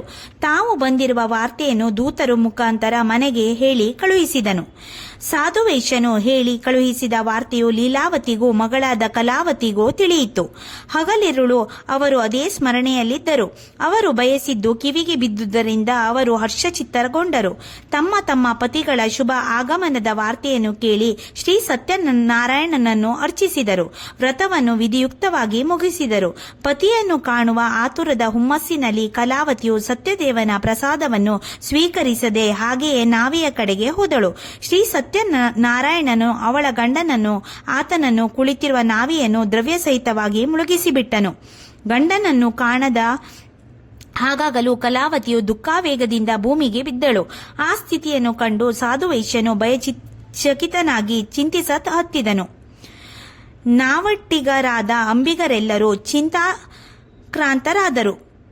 ಆ ಸನ್ನಿವೇಶದಿಂದ ಲೀಲಾವತಿಯು ಭಯಭ್ರಾಂತಳಾಗಿ ದುಃಖದಿಂದ ಪತಿಯನ್ನು ಕುರಿತು ಈಗಲೇ ಬರುವ ಅಳಿಯನನ್ನು ಒಮ್ಮೆಲೆ ಕಾಣದಾಗಲು ಕಾರಣವೇನಿರಬಹುದು? ನಮ್ಮ ಮೇಲೆ ಅದಾವ ದೇವರ ಕ್ಷೋಭೆ ಉಂಟಾಯಿತು. ನನಗಂತೂ ಏನೂ ತಿಳಿಯಲೊಲ್ಲದು. ಈ ಶ್ರೀ ಸತ್ಯನಾರಾಯಣ ಮಹಿಮೆಯನ್ನು ಅರಿಯಲು ಅದಾರು ಸಮರ್ಥರು ಎಂದು ದುಃಖಿಸುತ್ತಾ ನುಡಿದಳು. ಮಗಳನ್ನು ಎದೆಗೆ ಅವುಚಿಕೊಂಡಳು. ಕಲಾವತಿಯು ತನ್ನ ಗಂಡನು ಮೃತಪಟ್ಟೆನೆಂದು ದುಃಖದಿಂದ ಪತಿಯ ಪಾದುಕೆಗಳೊಡನೆ ಸಹಗಮನ ಮಾಡಲು ನಿಶ್ಚಯಿಸಿದಳು. ಇದರಿಂದ ವೈಶ್ಯನಿಗೆ ಆತನ ಹೆಂಡತಿಗೂ ಅಪಾರ ಸಂಕಟ ಉಂಟಾಯಿತು. ಇವೆಲ್ಲವೂ ಶ್ರೀ ಸತ್ಯನಾರಾಯಣ ದೇವರ ಮಾಯೆ ಎಂದು ಬಗೆದು ಆ ಸಾಧುವು ಶ್ರೀ ಸತ್ಯದೇವನನ್ನು ಸ್ಮರಿಸುತ್ತಾ ತನ್ನ ಐಶ್ವರ್ಯ ಅನುಸಾರ ಪೂಜಿಸುವುದಾಗಿ ತೀರ್ಮಾನಿಸಿದನು. ತನ್ನ ಸಂಕಲ್ಪವನ್ನು ತಿಳಿಸಿ ಅಲ್ಲಿಯೇ ಭೂಮಿಯಲ್ಲಿ ಶ್ರೀ ಸತ್ಯನಾರಾಯಣ ಕುರಿತು ಸಾಷ್ಟಾಂಗ ವಂದನೆಯನ್ನು ಮಾಡಹತ್ತಿದನು. ಅದರಿಂದ ದೀನರಕ್ಷಕನಾದ ಶ್ರೀ ಸತ್ಯನಾರಾಯಣ ಸಂತುಷ್ಟನಾದನು ಮತ್ತು ಸಾಧುವನ್ನು ಕುರಿತು, ಎಲೇ ಸಾಧುವೆ, ನಿನ್ನ ಮಗಳು ಪತಿಯನ್ನು ಕಾಣುವ ಆತುರದಲ್ಲಿ ತನ್ನ ಪ್ರಸಾದವನ್ನು ದುರ್ಲಕ್ಷಿಸಿ ಹಾಗೆಯೇ ಬಂದಿರುವಳು. ಅಂತೆಯೇ ಅವಳ ಗಂಡನು ಕಾಣದಾಗಿರುವನು. ತನ್ನ ಪ್ರಸಾದವನ್ನು ಸ್ವೀಕರಿಸಿದರೆ ಗಂಡನು ಅವಳಿಗೆ ದೊರಕುವನು ಎಂದು ಆಕಾಶವಾಣಿಯಿಂದ ತಿಳಿಸಿದನು. ಅದರಂತೆಯೇ ಕಲಾವತಿಯು ಪ್ರಸಾದವನ್ನು ತಿಂದು ಬಂದೊಡನೆಯೇ ಎಲ್ಲರೊಡನೆ ನಿಂತ ಪತಿಯನ್ನು ಕಂಡಳು. ತೀರಾ ಹರ್ಷಚಿತ್ತಳಾಗಿ ತಂದೆಗೆ, ತಾತ, ಇನ್ನು ಮನೆಗೆ ಹೋಗೋಣ, ನಡೆಯಿರಿ, ಇನ್ನೇಕೆ ತಡ ಎಂದಳು. ಮಗಳ ಮಾತನ್ನು ಕೇಳಿ ವೈಶ್ಯನು ಅಲ್ಲಿಯೇ ಸಿಂಧೂ ನದಿಯ ತೀರದಲ್ಲಿ ವಿಧಿಯುಕ್ತವಾಗಿ ಶ್ರೀ ಸತ್ಯನಾರಾಯಣನನ್ನು ಪೂಜಿಸಿದನು. ಎಲ್ಲಾ ಬಂಧು ಬಾಂಧವರಿಂದ ಕೂಡಿಕೊಂಡು ದ್ರವ್ಯ ಸಹಿತ ಮನೆಗೆ ಹೋದನು. ಪೂರ್ಣಮಾ ಸಂಚ ಸಂಕ್ರಾಂತ ಕೃತವ ಸತ್ಯಪೂಜನಂ ಇಹಲೋಕಿ ಸುಖಂ ಭುಕ್ತ ಚೌಂತೆ ಸತ್ಯಪುರಮ್ಮಯ. ಮುಂದೆ ಸಾಧುವೈಶ್ಯರು ಪ್ರತಿ ಮಾಸದ ಹುಣ್ಣಿಮೆಯ ಅಮಾವಾಸ್ಯೆ ಮತ್ತು ಸಂಕ್ರಮಣದಲ್ಲಿ ಶ್ರೀ ಸತ್ಯನಾರಾಯಣ ವ್ರತವನ್ನು ತಪ್ಪದೆ ಆಚರಿಸುತ್ತಾ ಹೋದನು. ಆದ್ದರಿಂದ ಆತನು ಅನುಗ್ರಹವನ್ನು ಪಡೆದು ಇಹಲೋಕದಲ್ಲಿ ಮೇಲಾದ ಸುಖವನ್ನು ಅನುಭವಿಸಿದನು. ಕಾಲಕ್ರಮೇಣವಾಗಿ ಕೊನೆಗೆ ಸತ್ಯಪುರ ಮೋಕ್ಷವನ್ನು ಹೊಂದಿದನು. ಋಷಿಶ್ರೇಷ್ಠರೇ, ಇಂತಿದೆ ಸಾಧುವೈಶ್ಯರ ಕತೆ. ಇದನ್ನು ನಿಮಗಾಗಿ ಹೇಳಿದೆನು ಎಂದು ಸೂತ ಪುರಾಣಿಕನು ಹೇಳಿದ ಸ್ಕಂದ ಪುರಾಣದ ರೇವಾಖಂಡದಲ್ಲಿನ ಉಕ್ತವಾಗಿರುವ ಶ್ರೀ ಸತ್ಯನಾರಾಯಣ ದೇವರ 4ನೇ ಅಧ್ಯಾಯವು ಕಥೆಯು ಮುಗಿಯಿತು. ಇತಿ ಶ್ರೀ ಸ್ಕಂದ ಪುರಾಣ ರೇಖಾಖಂಡೇ ಶ್ರೀ ಸತ್ಯನಾರಾಯಣ ವ್ರತ ಕಥಾಯತಂ ಚತುರ್ಯೋಧ್ಯಾಯಂ ಸಮಾಪ್ತಿರಸ್ತು. ಸತ್ಯನಾರಾಯಣ ದೇವರ ಕತೆ 5ನೇ ಅಧ್ಯಾಯ ಮತ್ತು ಮಂಗಳಾರತಿ. ಸೂತ ಪುರಾಣಿಕನು ಶ್ರೋತೃಗಳಾದ ಋಷಿಗಳನ್ನು ಕುರಿತು ಈ ಶ್ರೀ ಸತ್ಯದೇವರ ವ್ರತಾಚರಣೆಯಿಂದ ದೊರಕುವ ಫಲವು ಮಹತ್ವವು ಹೆಚ್ಚಿನದೆಂಬ ಬಗ್ಗೆ ಇನ್ನೊಂದು ಕಥೆಯನ್ನು ಹೇಳುವೆನು, ಕೇಳಿರಿ ಎಂದು ಹೇಳಲು ಪ್ರಾರಂಭಿಸಿದನು. ಆ ನಿತ್ತುಂಗ ಧ್ವಜೋರಂಚ ಪೂಜಾ ತತ್ಪರಂ ಪ್ರಸಾದಂ ಸತ್ಯದೇವಸ್ಥ ತತ್ವಾ ದುಃಖಂ ಮಹಾಪಸ ತುಂಗಧ್ವಜನೆಂಬ ಹೆಸರಿನ ಒಬ್ಬ ಅರಸನಿದ್ದನು. ಆತನು ಪ್ರಜೆಗಳನ್ನು ಮಕ್ಕಳಂತೆ ಪರಿಪಾಲಿಸುತ್ತಿದ್ದನು. ಅದಕ್ಕಾಗಿ ದುಷ್ಟ ನಿಗ್ರಹ, ಶಿಷ್ಟ ಪರಿಪಾಲನೆಯೇ ಆತನ ರಾಜನೀತಿಯ ಆದರ್ಶವಾಗಿತ್ತು. ಆದರೆ ಈತನು ಒಮ್ಮೆ ಶ್ರೀ ಸತ್ಯನಾರಾಯಣ ಪ್ರಸಾದಕ್ಕೆ ಅವಮಾನ ಮಾಡಿದ್ದರಿಂದ ತೀರ ದುಃಖವನ್ನು ಹೊಂದಿದನು. ಅದು ಹೇಗೆಂದರೆ, ಒಂದು ದಿನ ಆ ರಾಜನು ಮೃಗದ ಬೇಟೆಗೆ ಅರಣ್ಯಕ್ಕೆ ಹೋದನು. ಅಲ್ಲಿ ಎಷ್ಟೋ ಕ್ರೂರ ಮೃಗಗಳನ್ನು ಬೆನ್ನಟ್ಟಿ ಹಲವಾರು ಪ್ರಾಣಿಗಳನ್ನು ಸಂಹರಿಸಿದನು. ಅದರಿಂದ ಅವನಿಗೆ ಬಹಳ ದಣಿವಾಯಿತು. ಬಿಸಿಲೇರಿ ನೆಲ ಕಾಯ್ತು. ಆದ್ದರಿಂದ ವಿಶ್ರಾಂತಿಯನ್ನು ಪಡೆಯಲು ದೊಡ್ಡದಾಗಿ ಬೆಳೆದ ವಿಸ್ತಾರಗೊಂಡ ಆಲದ ಮರವನ್ನು ಕಂಡು ಅದರ ನೆರಳಿಗೆ ಬಂದು ಕುಳಿತನು. ಹಲವು ಗೋಪಾಲಕರು ತಮ್ಮ ಆಕಳು ಹಿಂಡನ್ನು ಮೇಯಿಸಲು ಅರಣ್ಯಕ್ಕೆ ಬಂದಿದ್ದರು. ಅದೇ ಆಲದ ಮರದ ನೆರಳಿನಲ್ಲಿ ಬರಿದೇ ಕುಳಿತು ಆಡುವರು. ನಿತ್ಯದಂತೆ ಅವರು ಅಡವಿಗೆ ಬಂದು ಒಂದು ದಿನ ಆ ಆಲದ ಮರದ ಕೆಳಗೆ ಶ್ರೀ ಸತ್ಯನಾರಾಯಣ ಪೂಜೆಯ ಆಟವನ್ನು ಆಡಿದರು. ಕಲ್ಲು ದುಂಡಿಗೆಗಳೇ ಅವರ ದೇವರು. ಅಲ್ಲಿ ದೊರಕುವ ಪುಷ್ಪಗಳೇ ದೇವರಿಗೆ ಬೇಕಾಗುವ ಹೂವು ಪತ್ರೆಗಳು. ತಾಯಿಯಿಂದ ಕಟ್ಟಿಸಿಕೊಂಡು ಬಂದ ರೊಟ್ಟಿ ಬುತ್ತಿಗಳೇ ದೇವರಿಗೆ ಬೇಕಾಗುವ ಮಹಾ ನೈವೇದ್ಯಗಳು, ಮಹಾಪ್ರಸಾದವು. ಅದರೊಳಗಿದ್ದ ಒಬ್ಬ ವಾಕ್ಚಾತುರ್ಯವುಳ್ಳ ಹುಡುಗನೇ ದೇವರ ಪೂಜೆ ಕಥೆಗಳಿಂದ ಕೂಡಿದ ವ್ರತವನ್ನು ಸಾಂಗಗೊಳಿಸುವ ಬ್ರಾಹ್ಮಣನು. ಈ ಆಲೋಚನೆಯಿಂದ ಅವರು ಸತ್ಯದೇವನ ಪೂಜೆಯ ಪ್ರಕಾರವನ್ನ ಸಾಗಿಸಿದರು.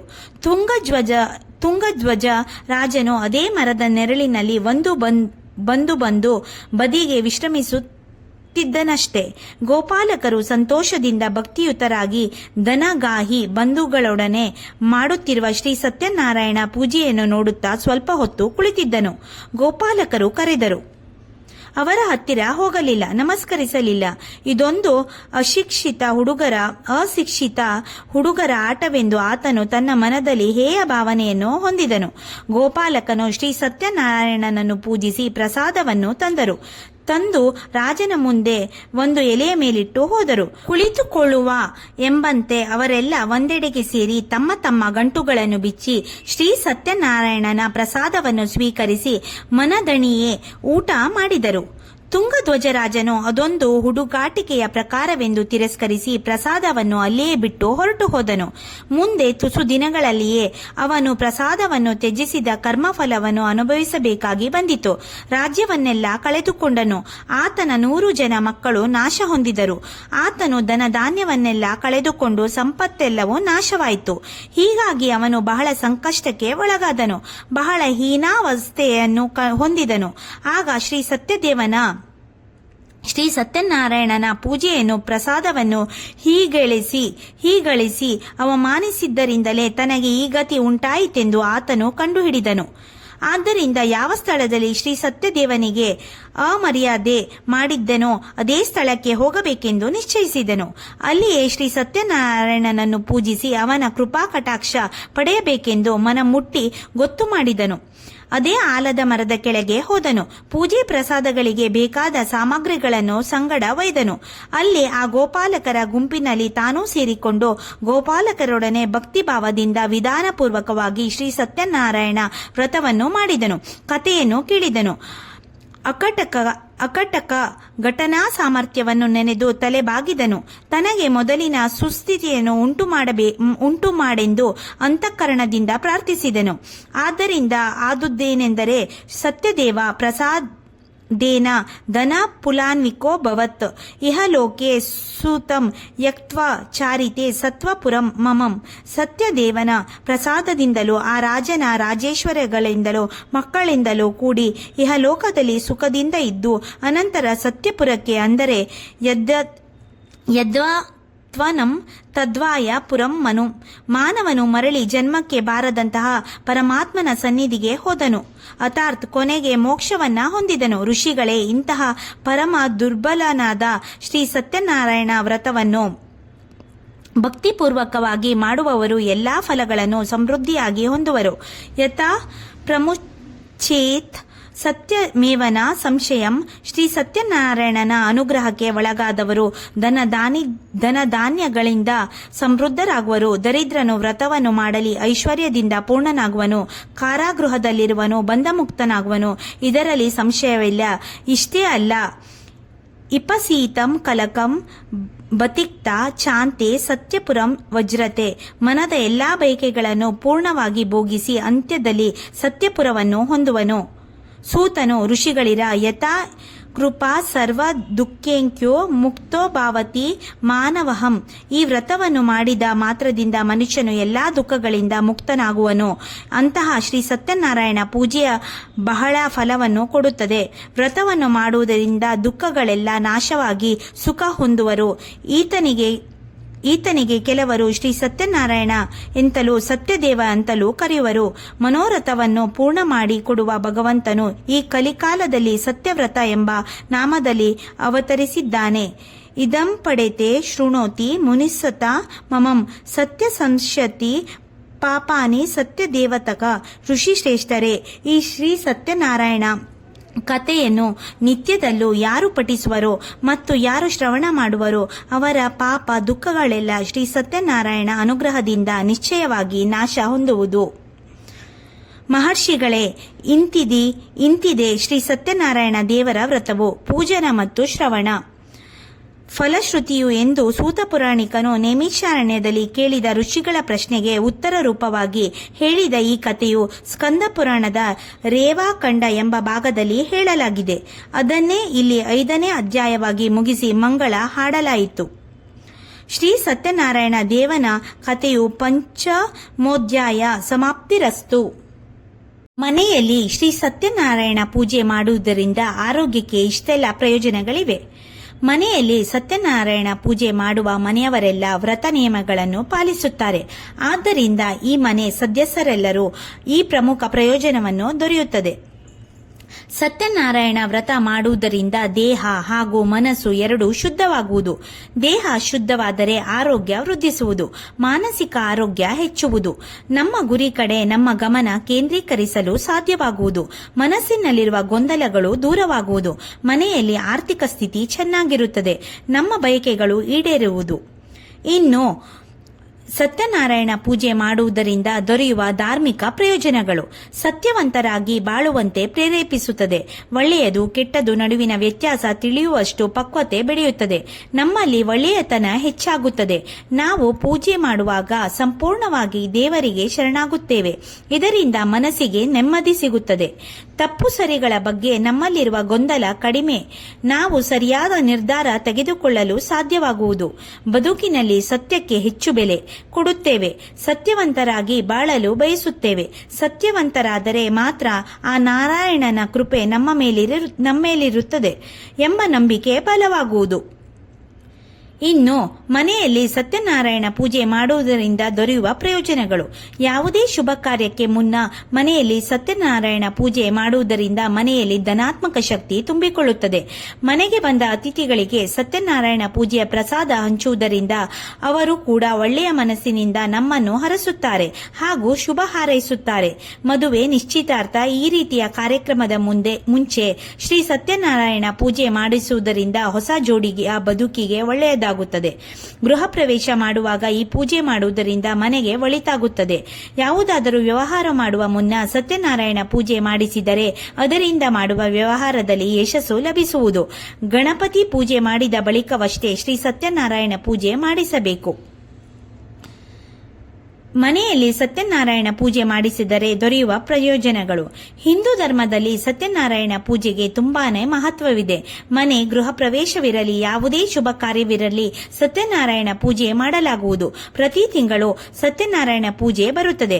ಅದನ್ನು ಆಚರಣೆ ಮಾಡುವುದರಿಂದ ಮನೆಗೆ ತುಂಬಾ ಒಳ್ಳೆಯದು ಎಂದು ಹೇಳಲಾಗುವುದು. ಪ್ರತಿ ತಿಂಗಳು ಹುಣ್ಣಿಮೆಗೆ ಸತ್ಯನಾರಾಯಣ ಪೂಜೆ ಮಾಡಲಾಗುವುದು. ಹಾಗಂತ ಅದೇ ದಿನ ಮಾಡಬೇಕೆಂದಿಲ್ಲ.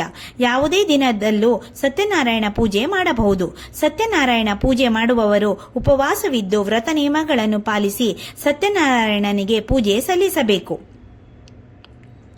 ಸತ್ಯನಾರಾಯಣನ ಪೂಜೆ ಹಿಂದಿರುವ ಕತೆ: ಒಮ್ಮೆ ನಾರದ ಮುನಿಗಳು ಭೂಮಿಯ ಮೇಲಿನ ಜನರು ತಮ್ಮ ಕಷ್ಟಗಳನ್ನು ನಿವಾರಿಸಿಕೊಳ್ಳಲು ಯಾವುದಾದರೂ ಉತ್ತಮ ಮಾರ್ಗವಿದೆಯೇ ಎಂದು ವಿಷ್ಣುವಿನಲ್ಲಿ ಕೇಳುತ್ತಾರೆ.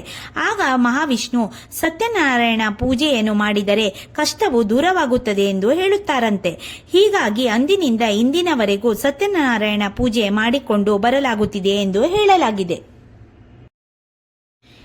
ಈಗ ಸತ್ಯನಾರಾಯಣ ಸ್ವಾಮಿ ಪೂಜೆ ಮಾಡುವುದೇಕೆ, ಇದರ ಮಹತ್ವವೇನು? ದೇವರ ಮೇಲಿನ ಭಕ್ತಿಯನ್ನು ವ್ಯಕ್ತಪಡಿಸಲು ಹಲವಾರು ಮಾರ್ಗಗಳಿವೆ. ಹಲವು ಆಚರಣೆಗಳ ಪೈಕಿ ಪ್ರಾರ್ಥನೆ, ಪೂಜೆ, ವ್ರತ ಕೂಡ ಒಂದು ಮಾರ್ಗ. ಕಷ್ಟ ಸುಖ ಎಂತಹ ಸಮಯವಾದರೂ ಅದಕ್ಕೆ ದೇವರ ಕೃಪೆ ಬೇಕು. ಕೆಟ್ಟ ಸಮಯವಿದ್ದರೆ ಅದನ್ನು ದೂರ ಮಾಡುವಂತೆ ಹಾಗೂ ಒಳ್ಳೆಯ ಕಾರ್ಯಕ್ಕೂ ಮುನ್ನ ಯಾವುದೇ ಅಡೆತಡೆಗಳು ಬಾರದಿರಲು ಹಿಂದೂಗಳು ಹೆಚ್ಚಾಗಿ ನಡೆಸುವ ಪೂಜೆ ಎಂದರೆ ಶ್ರೀ ಸತ್ಯನಾರಾಯಣ ಸ್ವಾಮಿ ಪೂಜೆ. ಇದನ್ನು ಇದೇ ವೇಳೆ ನಡೆಸಬೇಕು ಎಂಬ ಯಾವುದೇ ಷರತ್ತುಗಳಿಲ್ಲ. ಸಾಮಾನ್ಯವಾಗಿ ತಿಂಗಳ ಹುಣ್ಣಿಮೆಯ ದಿನದಂದು ಆಚರಿಸುತ್ತಾರೆ. ಏಕಾದಶಿ ತಿಥಿ ಅಥವಾ ಪೂರ್ಣಿಮಾ ತಿಥಿ ದಿನವನ್ನು ಸತ್ಯನಾರಾಯಣ ದೇವರಿಗೆ ಪೂಜೆ ಸಲ್ಲಿಸಲು ಸೂಕ್ತವೆಂದು ಪರಿಗಣಿಸಲಾಗಿದೆ. ಸತ್ಯನಾರಾಯಣ ಪೂಜೆಯನ್ನು ಮಾಡುವುದರಿಂದ ಮನೆಯಲ್ಲಿ ಶಾಂತಿ ಸಮೃದ್ಧಿ ನೆಲೆಸುತ್ತದೆ. ಪ್ರತಿ ಶುಭ ಕಾರ್ಯಕ್ಕೂ ಮುನ್ನ ಒಮ್ಮೆ ಈ ಪೂಜೆಯನ್ನು ಮಾಡಬೇಕು. ಹಾಗೂ ಕೆಲವರು ದೇವರಲ್ಲಿ ಬೇಡಿಕೆ ಇಟ್ಟು ಅದು ಒಳ್ಳೆ ಫಲ ಕೊಟ್ಟಾಗಲೂ ಸತ್ಯನಾರಾಯಣ ಪೂಜೆಯನ್ನು ಮಾಡಿಸುತ್ತಾರೆ. ಸತ್ಯನಾರಾಯಣ ಎನ್ನುವುದು ಶ್ರೀ ವಿಷ್ಣುವಿನ ಇನ್ನೊಂದು ಹೆಸರು.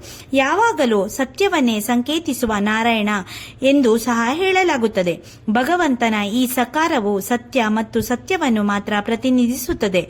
ಆದ್ದರಿಂದ ಸುಳ್ಳು, ವಂಚನೆ ಅಥವಾ ದ್ವೇಷವನ್ನು ಅಳವಡಿಸಿಕೊಳ್ಳುವ ಪರಿಣಾಮಗಳನ್ನು ನಿರ್ಲಕ್ಷಿಸಲು ಸಾಧ್ಯವಿಲ್ಲ. ಓಂ ಶ್ರೀ ಸತ್ಯನಾರಾಯಣ ಸ್ವಾಮಿಯೇ ನಮಃ.